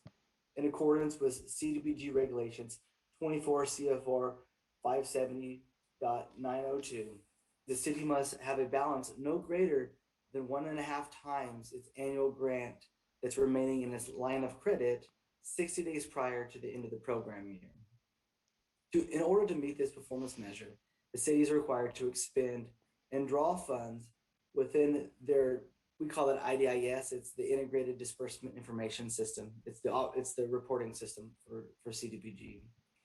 Prior to April 30th of each year, so that it can be measured by HUD on May 2nd of each year. The PI and entitlement previously allocated for repayment of the Section 1 loan must be expended and drawn within the IDIS system by April 30th, 2022 to meet this performance measure for the fiscal year 2021-2022. In accordance with the current citizen participation plan approved by HUD, the city must complete a substantial amendment when more than 25% of its annual allocation is changed or a new program is added. This expected PI triggers the requirement and also triggers the citizen participation and outreach. In order to use the expected PI funds generated from the sale of the Heritage Center and the funds that have been planned for the repayment of the Section 108 loan, the 2021-2022 action plan, and the 2020 consolidated plan previously approved by the City Council at its meeting on April 21st, 2020 needs to be amended. Community outreach for the substantial amendment for the 2020 consolidated plan, community meeting, as well as the first public hearing with the Citizens Advisory and Housing Opportunity Committee took place in February of 2021, so just last month. Comments were received in support of the use of the proceeds of the sale of the Heritage Center to be reinvested in youth programs, as well as for staff to continue to look for funding for homeless services. Staff is seeking direction on the use of PI from the council to assist in the development of the substantial amendment that will be considered by the council at its meeting on April 20th, 2021 during a public hearing. In response to public comment received for the use of PI funds to be used for youth in the community, staff research projects that could be executed in the given timeframe and meet a national objective, which is required by HUD. There was interest in expanding opportunities for extracurricular activities for the youth. Soccer fields were among the mentioned needs. Staff explored available city-owned properties that might be feasible for such a project. The city owns a parcel that's approximately 11.6 acres that is undeveloped, and it's in an eligible census tract, and it's located just to the north of the Heritage Center and was previously planned for athletic fields, which can be utilized for the development of lighted arena soccer and multi-use fields. The estimated cost of the project is $1.5 million, which would include 4 artificial turf lighted soccer fields, 50 feet by 80 feet each, and 1 all-weather surface multi-use court, which would be 60 feet by 100 feet with a shade cover.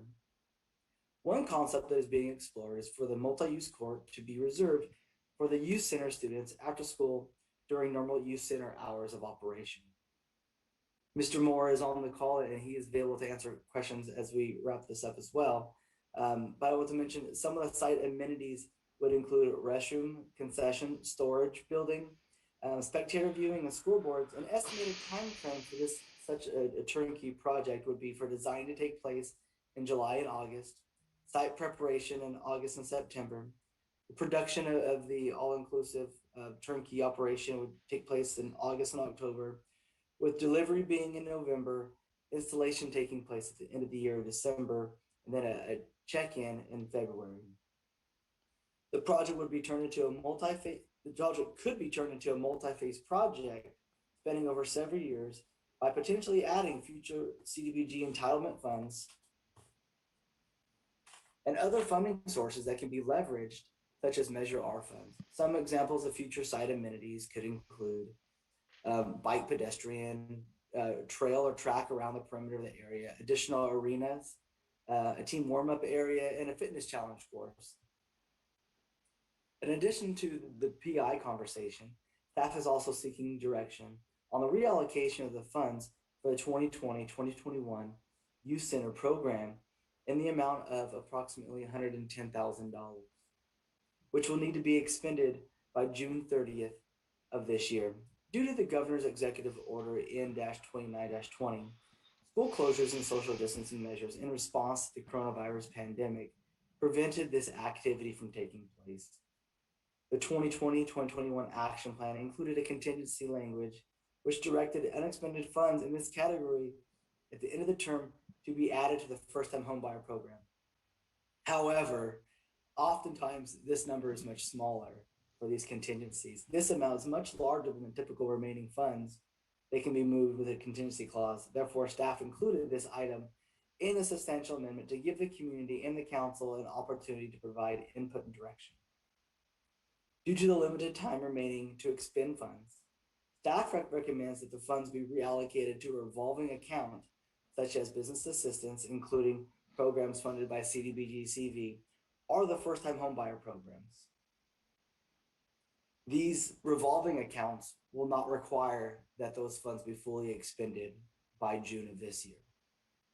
Staff is seeking council's direction on the use of these funds created by the sale to the Heritage Center, as well as a reallocation of funds previously allocated for youth center operations. Council's direction during this public meeting will guide staff in preparing the draft action plan and consolidated plan amendments by determining which eligible programs, projects, programs, and activities will best serve the needs of our community. Based on council's direction and other outreach efforts mentioned previously, staff will prepare a substantial amendment, and on March 19th, we will open a 30-day public review period and comment period for a public hearing to take place on April 20th.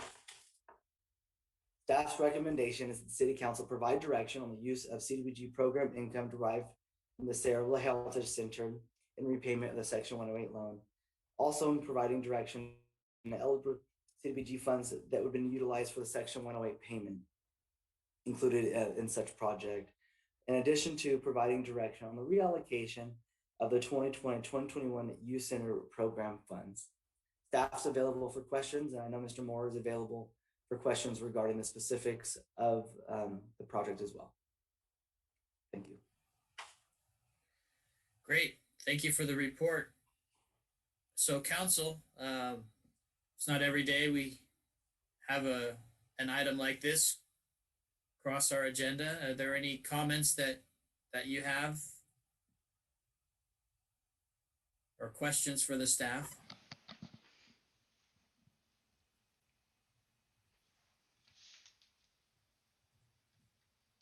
May I speak? Sure. Councilmember Peñalosa. All right, thank you.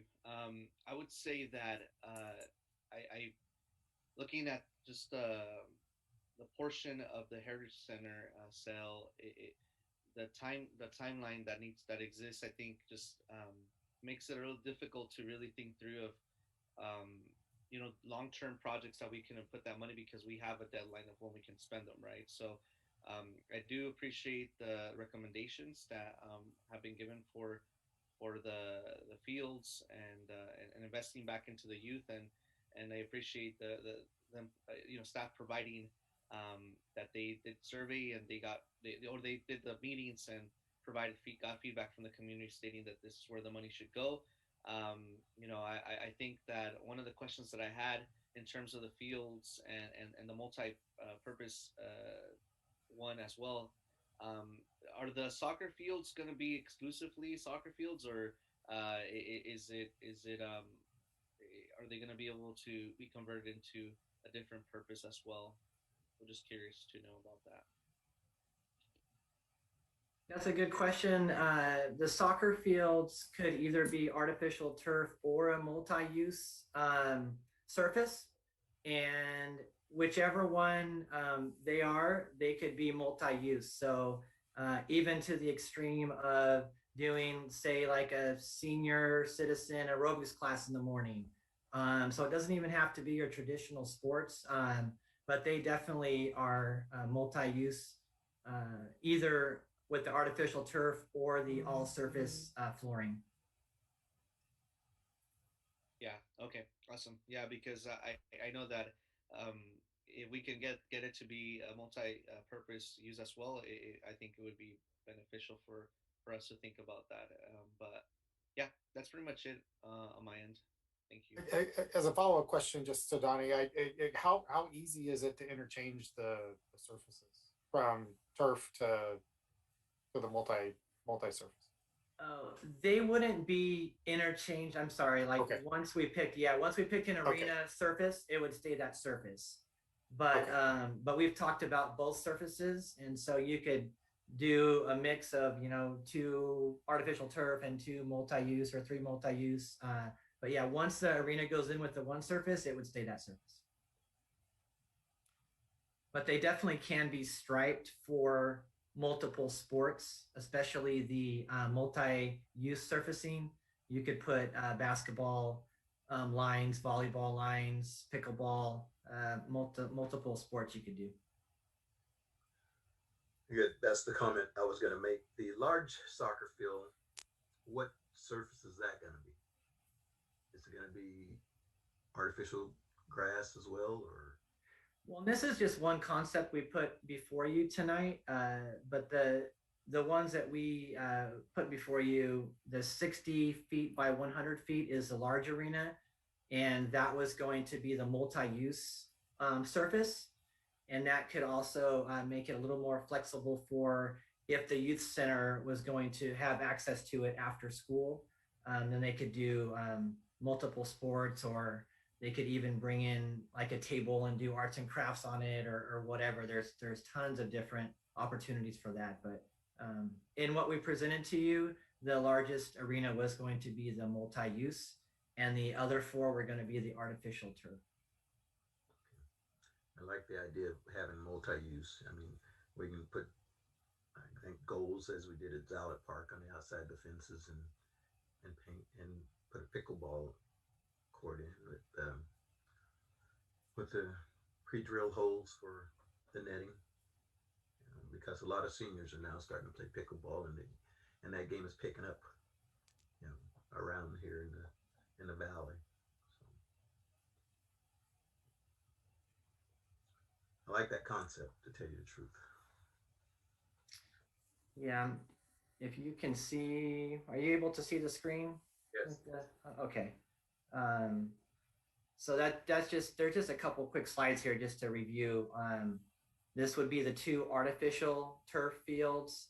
And this is more of your multi-use surface, which the way they design that, it actually, even if it rains, it's supposed to not get slick. So this company that we've been talking to is really to the forefront of engineering as far as our artificial turf goes, not making it as hot as what you traditionally hear for artificial turf.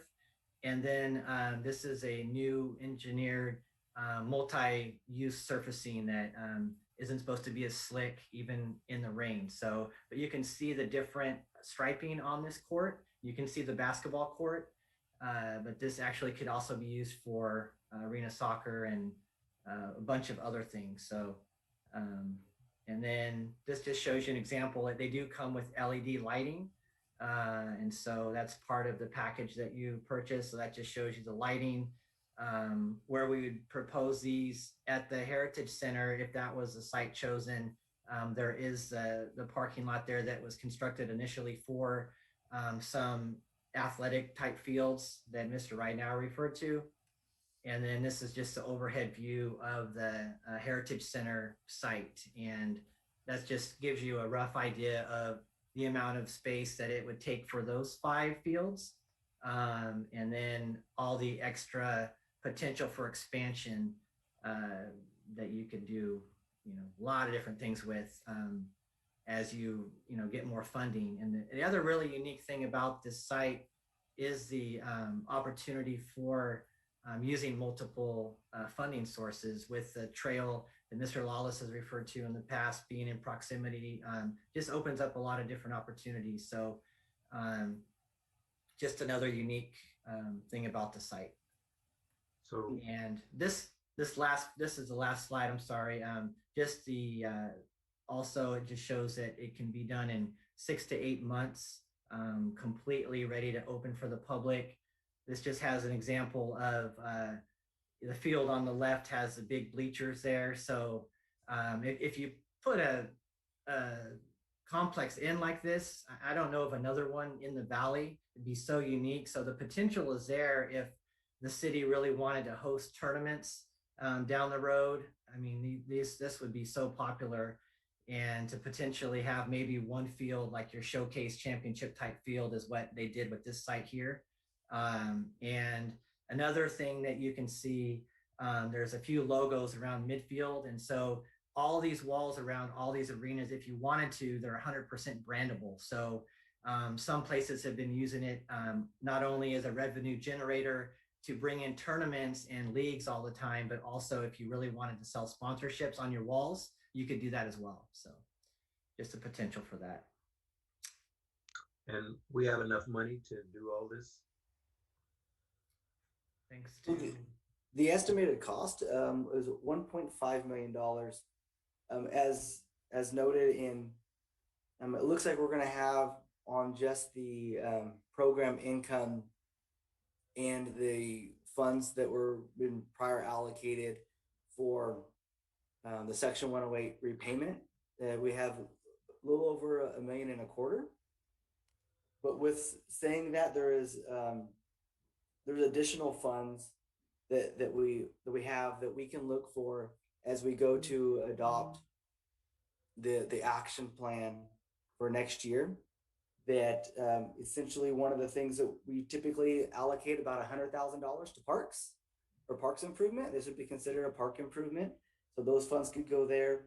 We have recently also began a program of curb gutter and sidewalk improvement. We have previously allocated $130,000 to that program. So those funds could be allocated. Those are kind of funds that I would say are flexible in that they can be, they're not an active program such as the operational program that is needed, funds are needed to remain operational.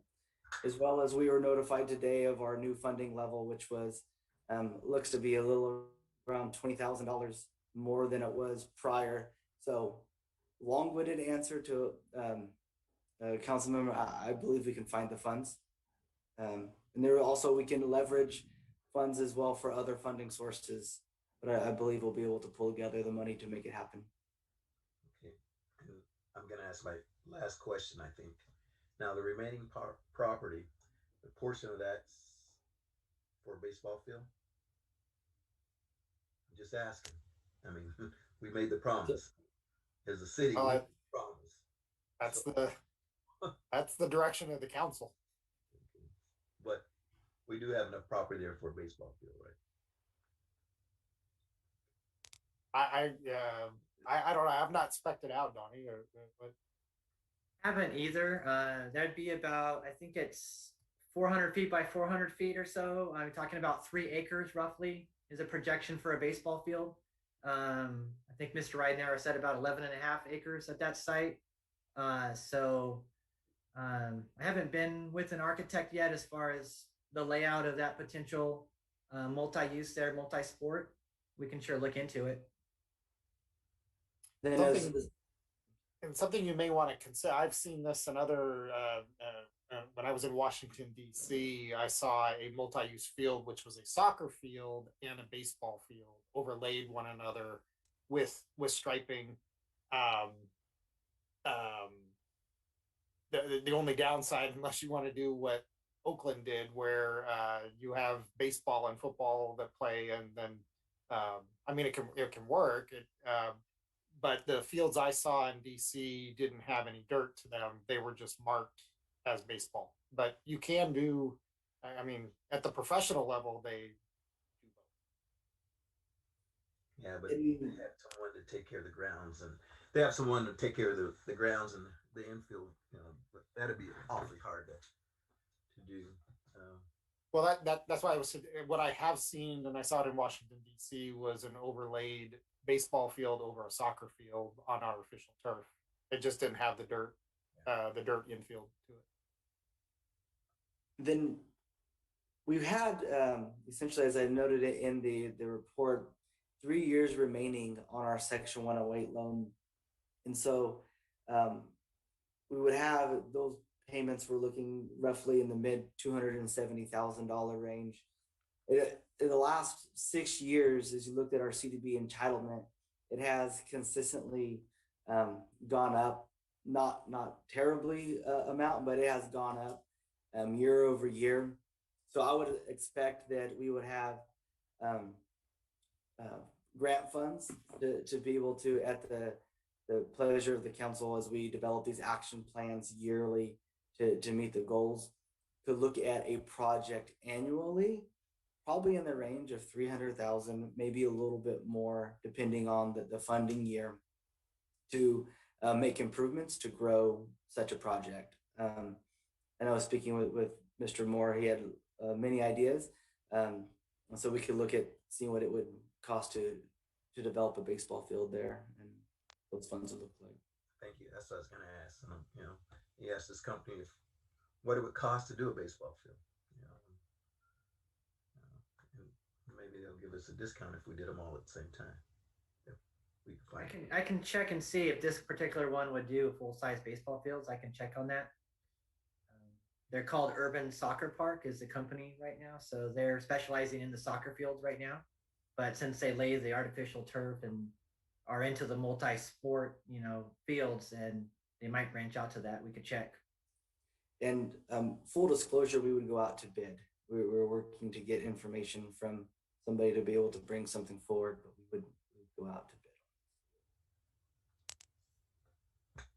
Typically, one artificial turf baseball field these days lighted is around 1.5 million. So just to give you an idea on that. Okay, I was figuring about 1.8, but you're probably right. And you could put one with artificial infield, with the different coloring and as the dirt. But as a player, you think, oh, I don't know if I want to play on that because the ball comes hot. So, but it's a true hop.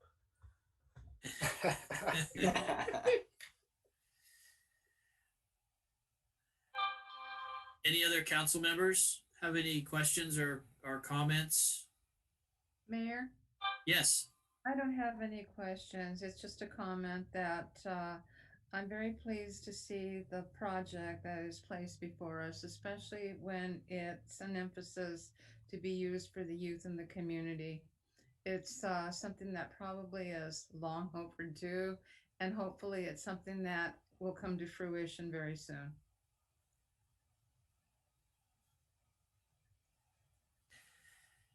Thank you. Councilmember Carrillo? Yes, I think it's exciting. I love the photos that are provided. It gives you at least somewhat a visual. I like that it's, multi-sport and multi-surface. I like that with the lights. I think it's actually going to be good timing. I'm surprised at the fast timeline to have it all put together. But I do think it would be a good time for, as we start coming out of this, for the community and especially the youth to have something to look forward to. And just a side note, I also strongly support the baseball field. Thank you. No, but but I agree. We need to give our youth something, and it's time. It's been overdue. Something nice that they can appreciate, and our whole community. I mean, even adults can play in this. And so, especially if we put a pickleball and make it a multi sport facility. I had a conversation with Ted Smalley with TCAG, reference to some of these questions on how to leverage other funding, which restroom facilities. Specifically, I was talking with him about restroom facilities, which Measure R hasn't been used for that out of the bike and ped, but it has been used for other amenities such as parking lots. There's been parking lots developed through Measure R as amenities to bike and ped trails, lighting. So it's not unreasonable to think that a restroom facility also wouldn't be. I think I've asked him if that's possible, and he said it was. I mean, it's really, yeah. He doesn't think it'd be within the intent of the measure for playfield development, but certainly for amenities that support bike and pedestrian, to incentivize that. And restroom facilities, those are all considered ancillary amenities to a bike and ped trail. Yeah, because that's next to a trail, and we can put the restrooms closer. Yeah, I discussed the concept with him. He was very excited about what this potentially could be to accentuate the existing rails to trails. And in fact, if I can, this is going to be a bigger conversation, I think, with the council from a planning and goal. With the ATP grant having been funded for the Union Pacific Railroad right-of-way, that provides Measure R. It's essentially an injection of another $7 million of Measure R for bike and ped trail development and or amenity development. So whether that, and I guess I kind of want to put that on the council's radar for that your bike and ped plan, as you've developed their priorities, you have the ability to now to kind of effectuate some of those that were perhaps lesser down in that because they've been funded through another grant. So essentially, there's 7 million of bike and ped monies that have been made available to you for further development or improvement amenities along existing. Does the nature of the way these fields are assembled or constructed provide any relief or make it easier environmentally for being able to have them in a location based on what anything like that? We would still have the project reviewed and evaluated by our on-call environmental consultant that reviews our CDBG projects. Being at the fact infill development, it is quite large of a site. So we would need to scope that out with them. I apologize, I don't have that answer at the top of my head. But I would imagine that the being artificial turf and being conscious of all the materials that are being used, that would definitely benefit the impact. Okay. Council member? I was going to say the artificial turf, we put it in, the water will seep down and go to the aquifer. If we get, I don't know what kind of turf this is, but most grass turf that's artificial, the water seeps through it and it still, returns to the aquifer. I believe Mr. Moore was also referring to that on the all surface, on the other surface as well, the multi-sport field. Great. And I think having things like lights and scoreboards, those are great additions and actually add to the excitement of being able to compete in a sport instead of having to think about wishing you had lights or a scoreboard. It's all right there. So, and I think even as far as like corporate games and things, there's a lot of uses for these spaces. So, and if I could add, putting on the economic development hat as Jason, I think downtown synergy is always a good synergistic activity, which combines not only youth but also adult activities. Always good for downtown. Exactly. Can you imagine how many soccer tournaments we can have there? Pull people. Everybody wants to play on an artificial turf. I mean, we could pull people in from all over. This would be fantastic. I'm excited. Again, Your Honor, I just want to make a comment on a very good report. Staff has done a great job on this, and I'm excited. And again, our entire staff, John, I want to tell you, you got the best staff around. I mean, no doubt. I've been in 3 different cities. When I tell you I came back, you had some super people, and they are very sharp and very thorough. And I want to thank you guys for that.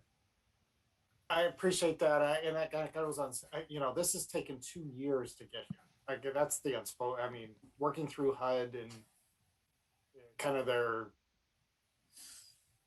some of the council knows this has been a winding road with HUD for 2 years getting to where we're at now. So that's not been an easy.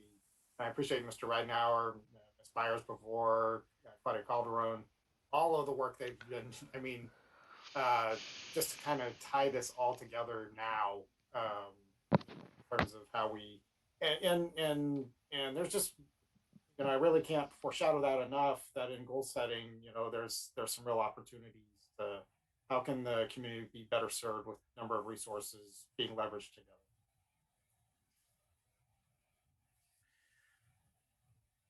Okay, and so I know we've given some direction, but what more does staff need to specifically move forward with the item? Thank you, Your Honor. I believe I have direction on the use of program income as well as the use of Section 108 funds that were priorly going to be obligated to Section 108. What I would like to receive direction on is the reallocation of the funds that were previously allocated for the youth center operations for this current year. As noted, in the plan, the funds would automatically go to first-time homebuyer. Our staff's recommendation would be for the funds to be allocated for business assistance for the business BAPCV to continue to expand that program as to assist the community there. I believe council is aware that we have received a $400,000 home grant for a first-time home buyer. Also received this week notification that we've made it to a second round for a CalHome grant that we applied for first-time home buyer. So it looks like we're going to be hopefully, cross our fingers, receiving more grant funds. And with that realization, that's staff's recommendation for direction, but open to direction, obviously. Okay, council. Any comments on that? Please, I think I've dominated this this item as far as council. Nobody else.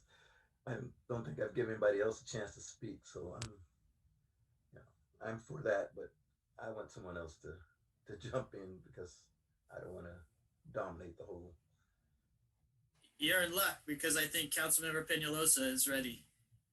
Yeah, all I was gonna say was that I'm in full agreement with the recommendation from Jason. We just talked about putting those funds into that area. So I think it's fantastic that we're able to receive these grants and continue to leverage funds to benefit the community around these programs that we have. So. Thank you.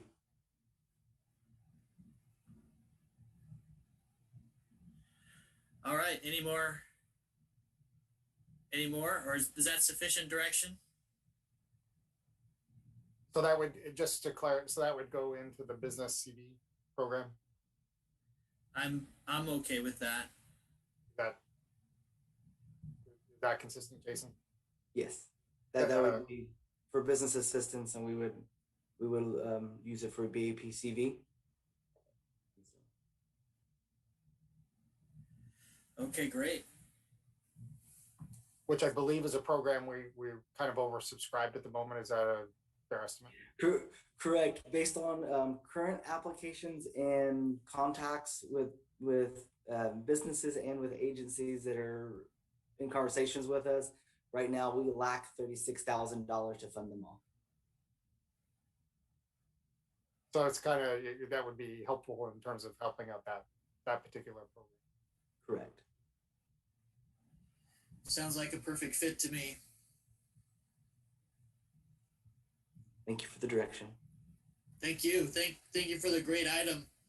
Like I said, it's not always that we get to see something that touches so many spaces and checks so many boxes at the same time. Okay. Next item, Your Honor. Yes, please. All right. So I'll try to be expeditious in this report. Before you this evening is your regular update on your emergency declaration and resolution of emergency. As council is aware, it made its initial declaration back on March 17th of 2020, which at its last meeting on February 16th made the findings to continue its resolution of emergency. Since your last meeting, the state provided guidance on indoor and outdoor recreation for both youth and adults, which was alluded to earlier by Councilmember Carrillo. That was reviewed by the COVID ad hoc committee in light of some city activities. There's certainly been a continued impact to community events. We would right now be probably talking about the Iris Festival. It's that time frame, which obviously still the ability not to have large gatherings is affected, and likely is going to affect the Cinco de Mayo parade, sadly for the second year in a row, as we continue to look forward into this year from community events. Currently right now, under Project Room Key, which is administered through the county and funds that they've received, there's 95 rooms that they indicate as being available under Project Room Key. which currently, according to their report, as of today, 70 of the 95 rooms are occupied. So by the county's report, 25 of the rooms are currently unoccupied. Tulare County is currently within the purple tier, and that's because one of the three comparison bands is still in the purple or widespread tier, which is the number of cases per 100,000 as a 7-day average. That is coming down significantly. As of today's report, it's at 11 cases per 7 days. So we're and to enter the red tier, which provides generally indoor dining. That was one of the questions is that with Oral Communications, what's the guidelines for that? The state in the tier system has the red tier at seven cases per 100,000, which would allow for indoor dining at 25% capacity. So I would anticipate if the case trends continue as they were, certainly within a week or two, the county anticipates making that tier. From a positive sense, already in the red tier is at 5.1% positivity, which is getting very close to what's called the orange tier, which is at 5% positivity. So that's indicating however many tests you have, what is the rates of positivity, which really goes to show the focus on testing and having people test to keep that positivity rate down. And then it's also important to note that the Health Equity Index, which is one of the other things that has to be compared, is also currently right now in the red tier at 6.3%, which it would go to the orange tier at 5.3%. So things are trending in the right direction. But again, Tulare County remains in the purple tier because of the cases per 100,000 needing to come down from 11 as it is right now to less than 7 per 100,000. PDC, which is served as a regional care center, has no patients as of their report today. Haven't received any information as to what its standing will be. I will likely receive an update on Thursday. But the last patient that was receiving care there was exited yesterday. So as it stands right now, there's no patients receiving care at PDC. Veterans continues to serve. Veterans Memorial Building continues to serve as a testing site, which they are also now Optum Serve is now adding vaccines. That was kind of a choppy start last week, but told that they're trying to get that ramped up so to increase vaccine distribution in our county, and that would also be happening, like I said, at the Veterans Memorial Building. And the city testing site continues to operate on Tuesdays. Certainly more community participation would be great through that. Talking about vaccines that continues to be administered here locally, according to the county's reports, more than 50,000 Tulare County residents have now been vaccinated. Continue on that effort.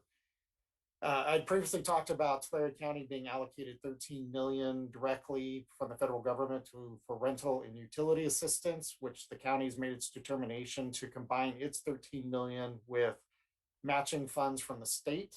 So they've directed their $13 million to match against the state's $14 million to make available $27 million in rental and utility assistance that would be administered by the state through local nonprofits, which are the established CSET, United Way, and others that do that. But just wanted to reinforce it was a way for the county to increase the allocation to Tulare County, which is open to all eligible Tulare County residents, either in cities or out.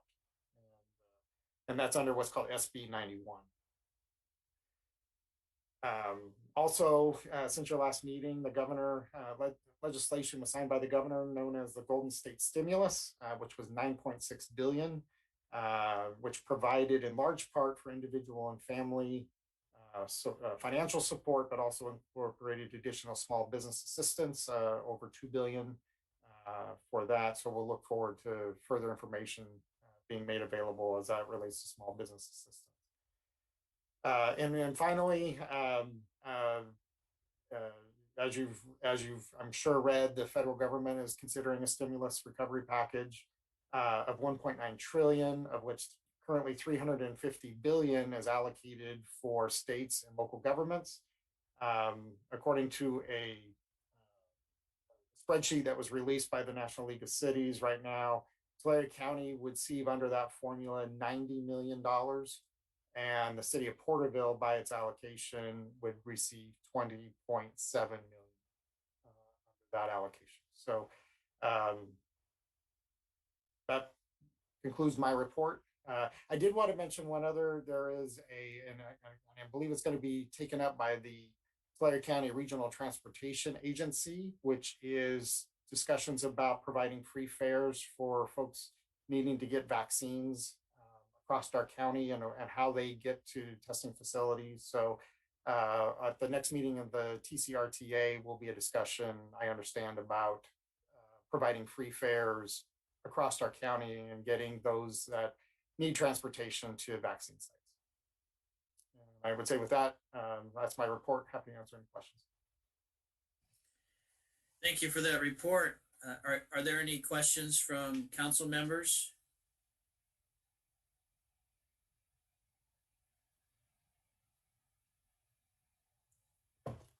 Mayor, Yes. if there are no questions, on behalf of the other council members, I move that we continue the order of local emergency. Okay.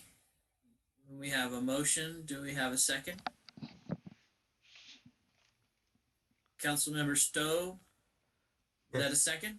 A second, yes. Okay, a motion and a second. And Councilmember Peñalosa, did you have a question? No, I was just gonna get ready to vote.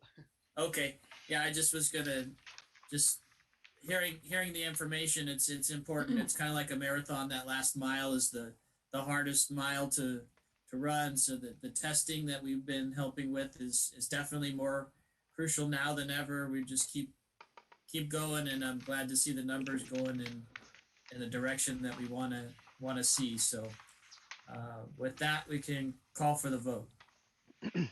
Councilmember Carrillo, Aye. Councilmember Peñalosa, Aye. Councilmember Stowe, Councilmember Stowe. Here you go. There you go. I thought I was off mute. Sorry.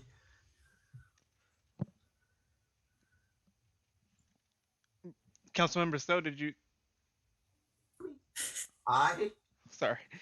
Vice Mayor Flores, Aye. Mayor Reyes. Aye. Passes unanimously. Okay, and that brings us to the final item. Yeah, thank you, Your Honor. Final scheduled matter this evening was from the consent calendar, item number 7. City Council member requested agenda item with regards to a local homeless update. Item was reported to the request of Vice Mayor Flores. Happy to answer any questions or provide any further information.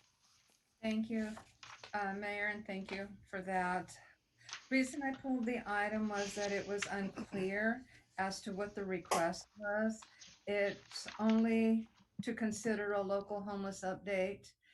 And I'm saying, well, what is the local homeless update? Since information has been provided at the last council meetings, if we go back, we had a presentation by Turning Point. On that same day, Ms. Claudia Calderon provided the report of the homeless task force meeting. That same council meeting, there was a staff report that outlined, and I'm looking at it right now, approximately 5 or 6 pages to that regard, with all the information with regard to the homeless and the services. And then that same day, I provided a homeless roundtable report.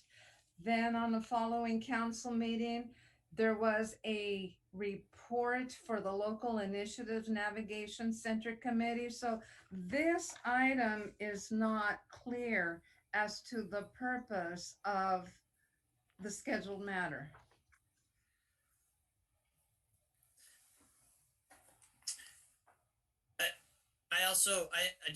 I know Councilmember Peñalosa, you may want to respond, but I also wanted to say that I noticed that the item was up for an update, and that I did have some of the same concerns because we had some of the information, or actually most of the pertinent information updated. So we just wanted to make sure, I think, that what you were anticipating from the item, because it's not really scheduled for an action, and planning in the regards to any action would be subject to the budget talks that would happen around April, which isn't too far away from when this would be slated. So I think those are some of the questions.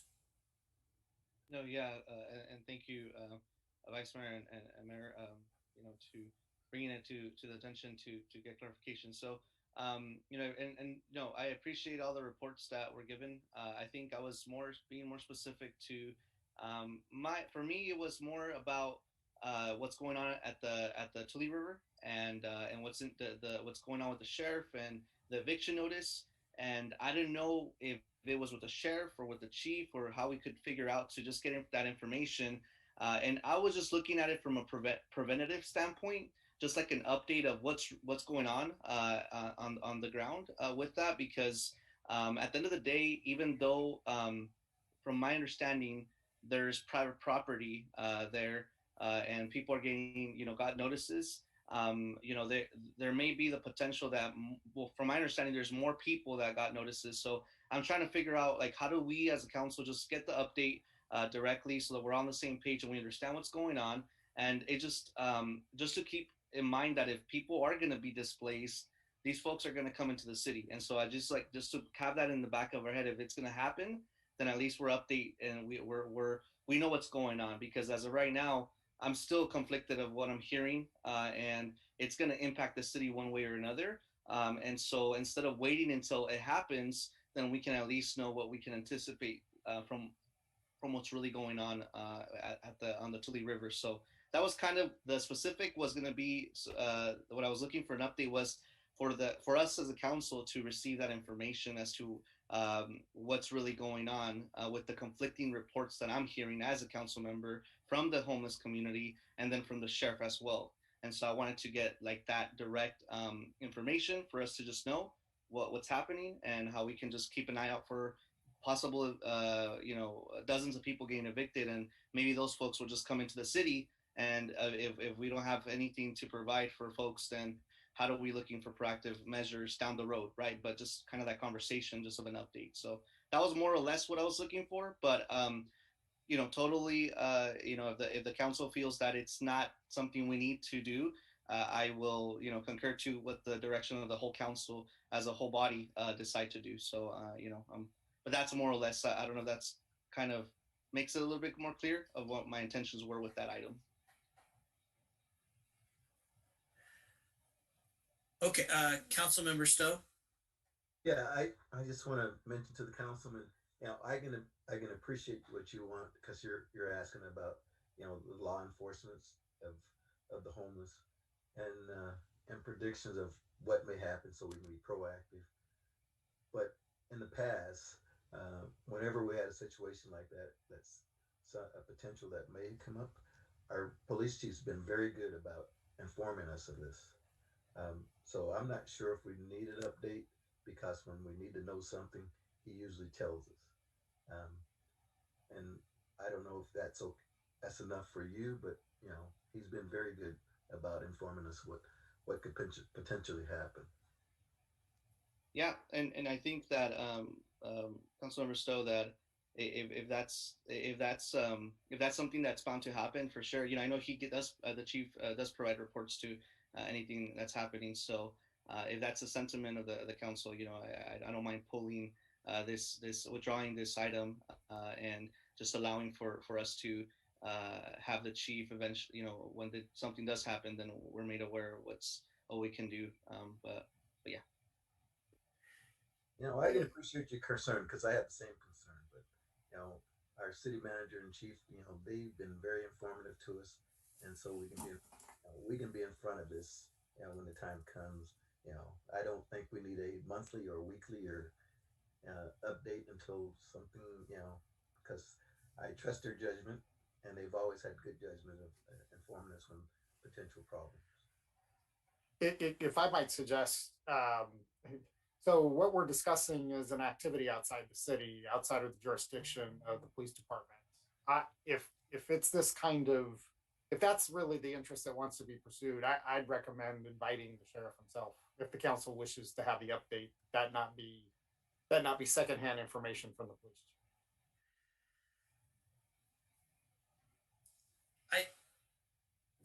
I have a thought on this, and I know that there's a lot of energy around this in both by the folks residing at the river. There's a potential of a lawsuit happening, where also there is the potential of funding through the federal money coming that could help in regards to not just this, but to the impending rent eviction crisis that could hit some of our district constituents. And that as we do talk about this, we may allow a little bit more time for those factors that we don't have control of to settle a little bit, which would be the timing to involve this subject along with the rent eviction crisis that's coming, because I think the last thing we want to look for is a solution that we don't really have control over for a smaller segment, only to have a larger segment flood in and take the help that we would try to find for the folks that Councilmember Peñalosa you've been working with. So I think that it may be more appropriate and also give our police chief more time to look at it and correspond, but also for the dust to settle in some areas that we don't have as much control, or we may be overextending ourselves trying to control. That's my opinion, and I'm not criticizing the ability to bring an issue forward. I support it, but I think that at this particular moment, it may be difficult for us to come to a consensus, only because there's not really enough information for us to work with, let alone within our jurisdictional boundaries. You know, and Your Honor, I agree with that. You know, we don't want to be stepping on the sheriff's toes. You know, he has jurisdiction and he has a body that he reports to. And I'm sure he would, you know, if we invite him, he would probably come. But, you know, he's not required to come and answer that question. But anytime we can, you know, we can always pick up the phone and talk to our representative in this area, our supervisor, and he can give us that information and bring it back to us as one elected official or another. If you want to pursue it that way, or you can just do it as an individual and ask the sheriff. But you know, but not as a council member, but as your individual self. Yeah, no, and I appreciate the dialogue. And just kind of gauging how we're feeling about this. I don't mind. You know, I don't know how it works if I just withdraw the item, and we can, you know, as mentioned by the mayor, as things kind of settle down and we get more of a greater picture, that makes sense. We can maybe possibly bring it back into conversation. But for now, I don't mind, you know, basically withdrawing the item as a consent for a future meeting. So you can do that. Okay. Do I have to make a motion or no? No, you don't. Okay. Because All if right. they don't take action on it, then there was no approval of anything one way or the other on it anyways. So. All right. Well, thank you. Appreciate the dialogue though on the conversation. Thank you. Yeah, and just from my standpoint, it's not a dismissal of your item, but it rather trying to fit it where we can fit it to be productive and stay where we need to be in our positioning. So I appreciate that. Mayor, may I make a comment? Yes, please. All I want to say, it was to be proactive versus reactive, and I wanted a clarification. I thank Councilmember Peñalosa for giving us the information, because we were a little clueless as to where it is you wanted to go with it, and I want to thank you for that. Thank you, Vice Mayor. Okay. So now that we've taken care of that item, that brings us to oral communications, correct? All right. Do we have any communications? Your Honor, no oral communications came in via email, or there's actually no attendees at the moment that are wishing to speak. Okay. And that brings us to other matters. So, Councilmember Carrillo, did you have any? Yes, actually I have a few comments, I guess. And the first one is, especially after this meeting, I just want to thank the staff for all the work and the very thorough research that you do on these projects to provide us really comprehensive information to be able to make decisions. I want to thank you for that. And I want to thank you for the weekly meetings to just kind of check in and provide more information during the week on the things that we're working on. So I wanted to acknowledge the staff and thank you for that. The second thing I wanted to do was thank the community for their participation in these meetings. I know that logging on virtually is not easy. We always have technical issues.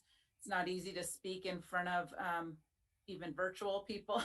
So thank you for the comments and for the volunteers for our committees.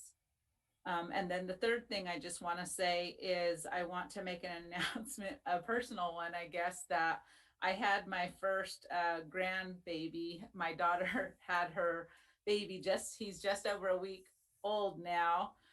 And so that's a good thing.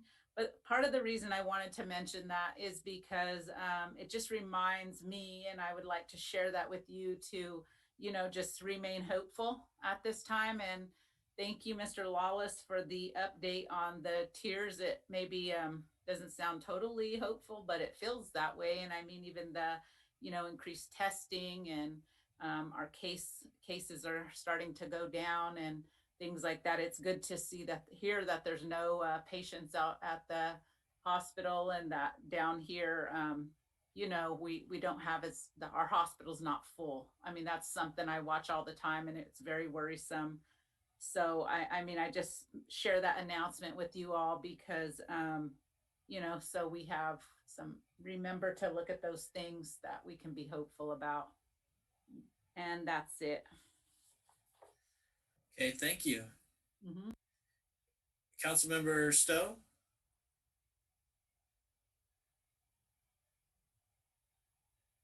If I can find my mute button, boy, that thing's getting smaller each meeting. Once again, after this meeting, it just reiterates the staff that we have. I can't tell people enough how outstanding they are. I've worked at 3 different cities, and I want to tell you that they were near as good as the staff we have here at Porterville. People may complain, but they do their job well. They're very thorough. They don't cut corners. They make sure it's right for the safety of our citizens, and I appreciate that. And they work so well together. And we're working on a skeleton's crew. We don't have very many people working, and they get things done. So that means those people are working extra hours, and I just want to thank them again. Thank John and his administration, all department heads. But you have some outstanding people working underneath you.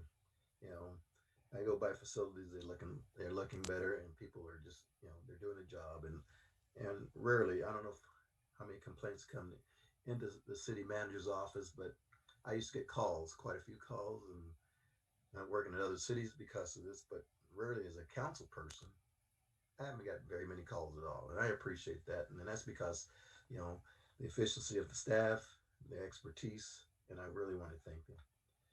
And the last thing I have is we must get tested, people. You have to test. If you want your businesses open, you want your restaurants to open, get tested. You just heard the city manager say we're lagging in that category because we're not testing. And if we test, in a couple of weeks, we can have openings of our restaurants and businesses. We can be in that category. So make sure you get tested. And this is clearly not even close to being over. So continue wearing your mask. Yeah. And that's important. That's important that we get to those tiers and we cut down the infections, and we just have to do this. So the last thing I want to add is be positive, test negative. All right. Thank you. Councilmember Peñalosa? Thank you, Mayor.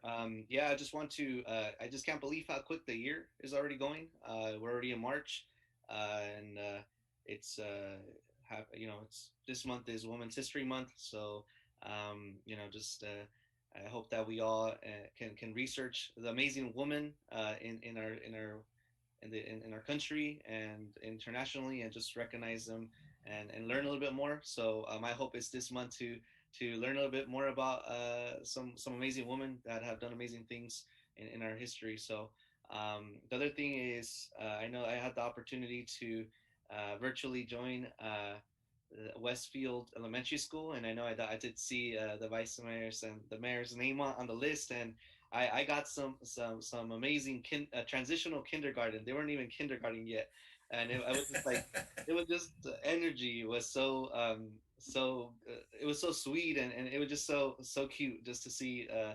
these kids, these children just trying to hear a story virtually.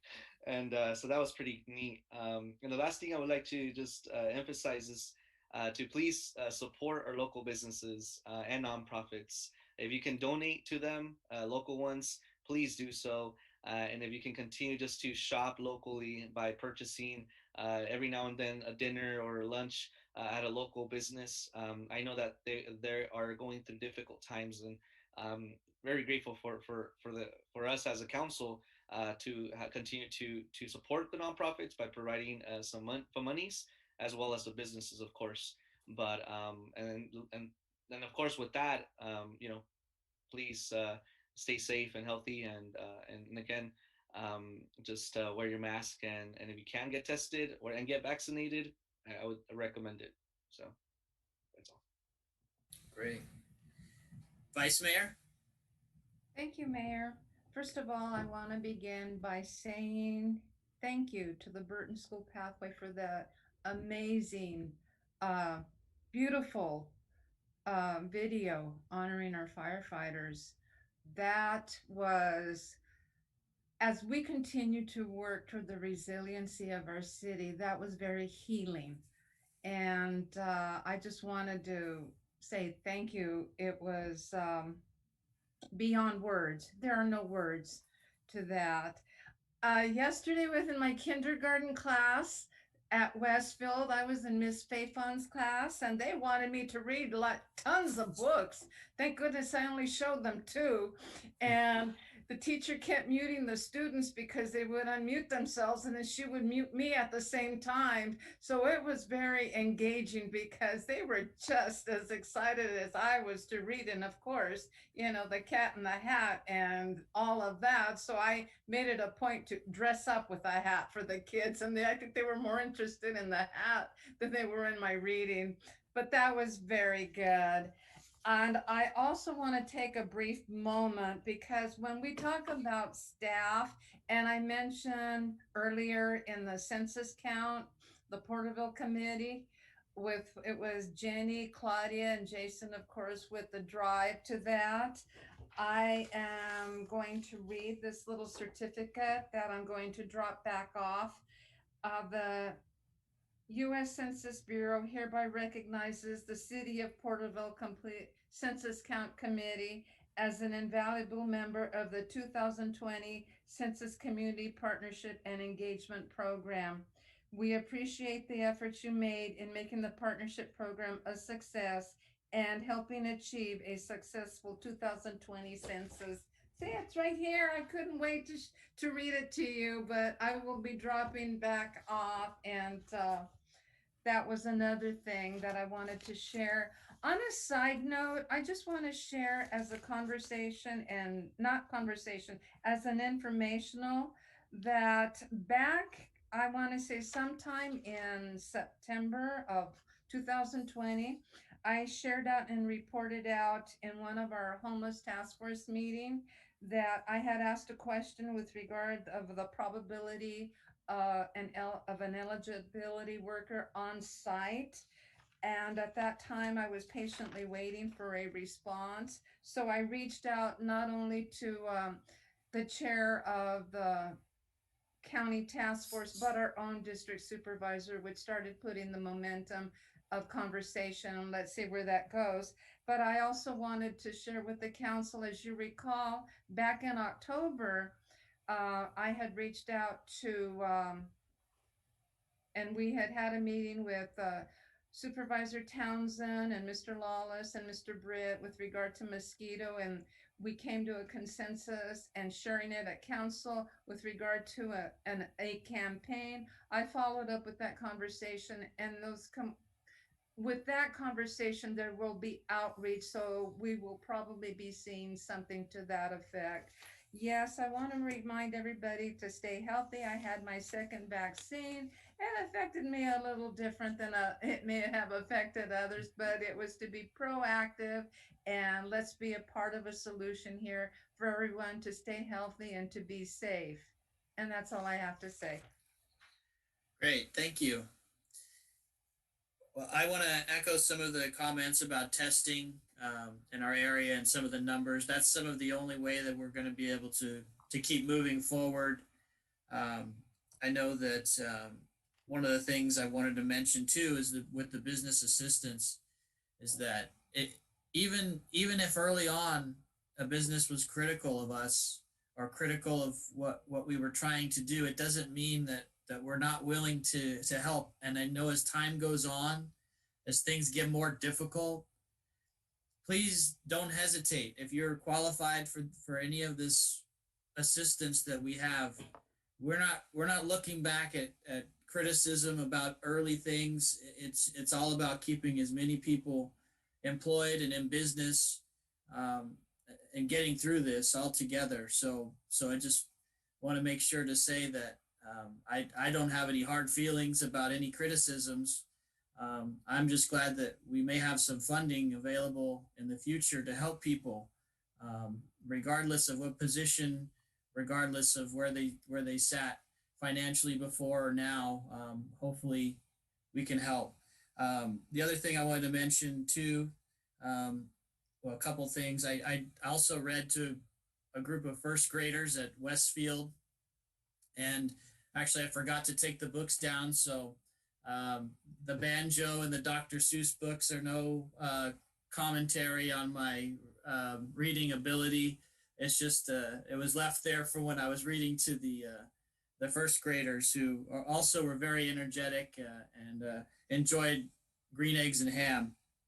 But really, there's been comments about the staff here at the city, and it's hard to believe that during this circumstance with COVID, and even prior to that, and even through the election issues and all the political differences, that the bar can be raised, that people can work to beyond what they could do. They could just roll over and phone it in and live off grants and funds just to hopefully get through. But that's not what I see. I see staff with sophisticated, thoughtful plans and ideas, utilizing funds coming in for things that are going to benefit us now and in the future. So I'm very grateful for the staff that we have, and I see a lot of the names still on there. And if you want to show your face, you're more than welcome to. But I just know that I appreciate you and everything that you do.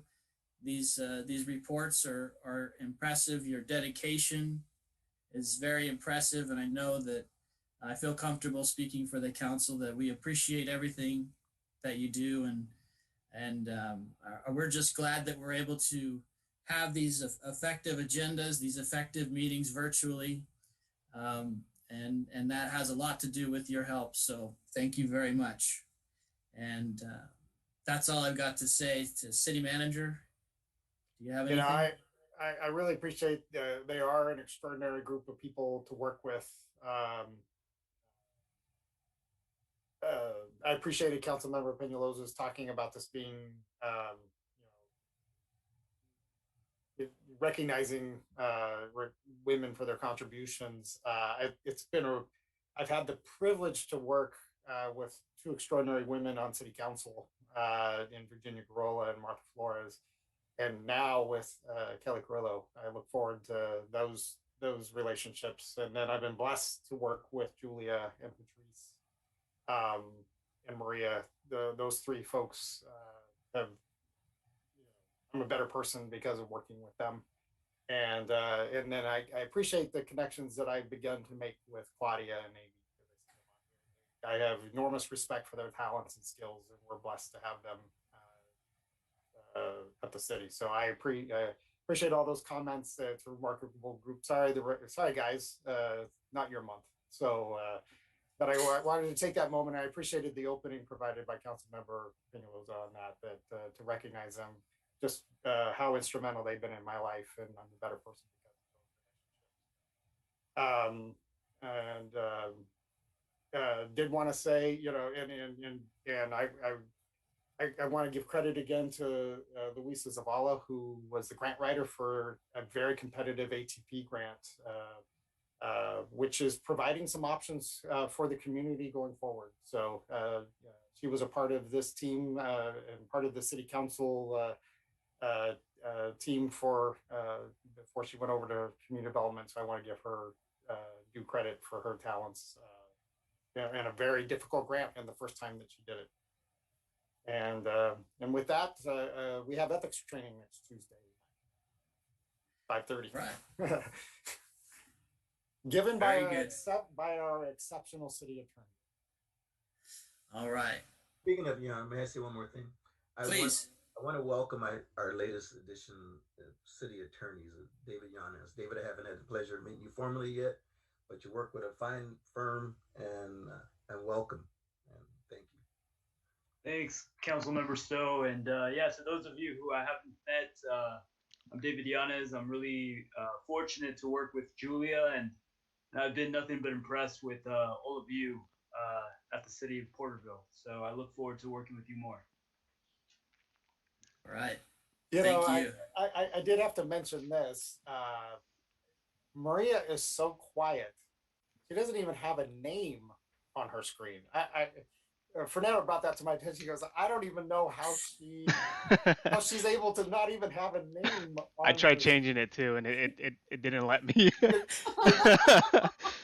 I don't know if you know this, but actually I gave her a no button. It's not an easy button, it's a no button, and she proudly has it on her desk. So I told Fernando that's probably what she's done. She just said, no, Fernando, you may not put my name on my screen. It's the black tape that's over her camera.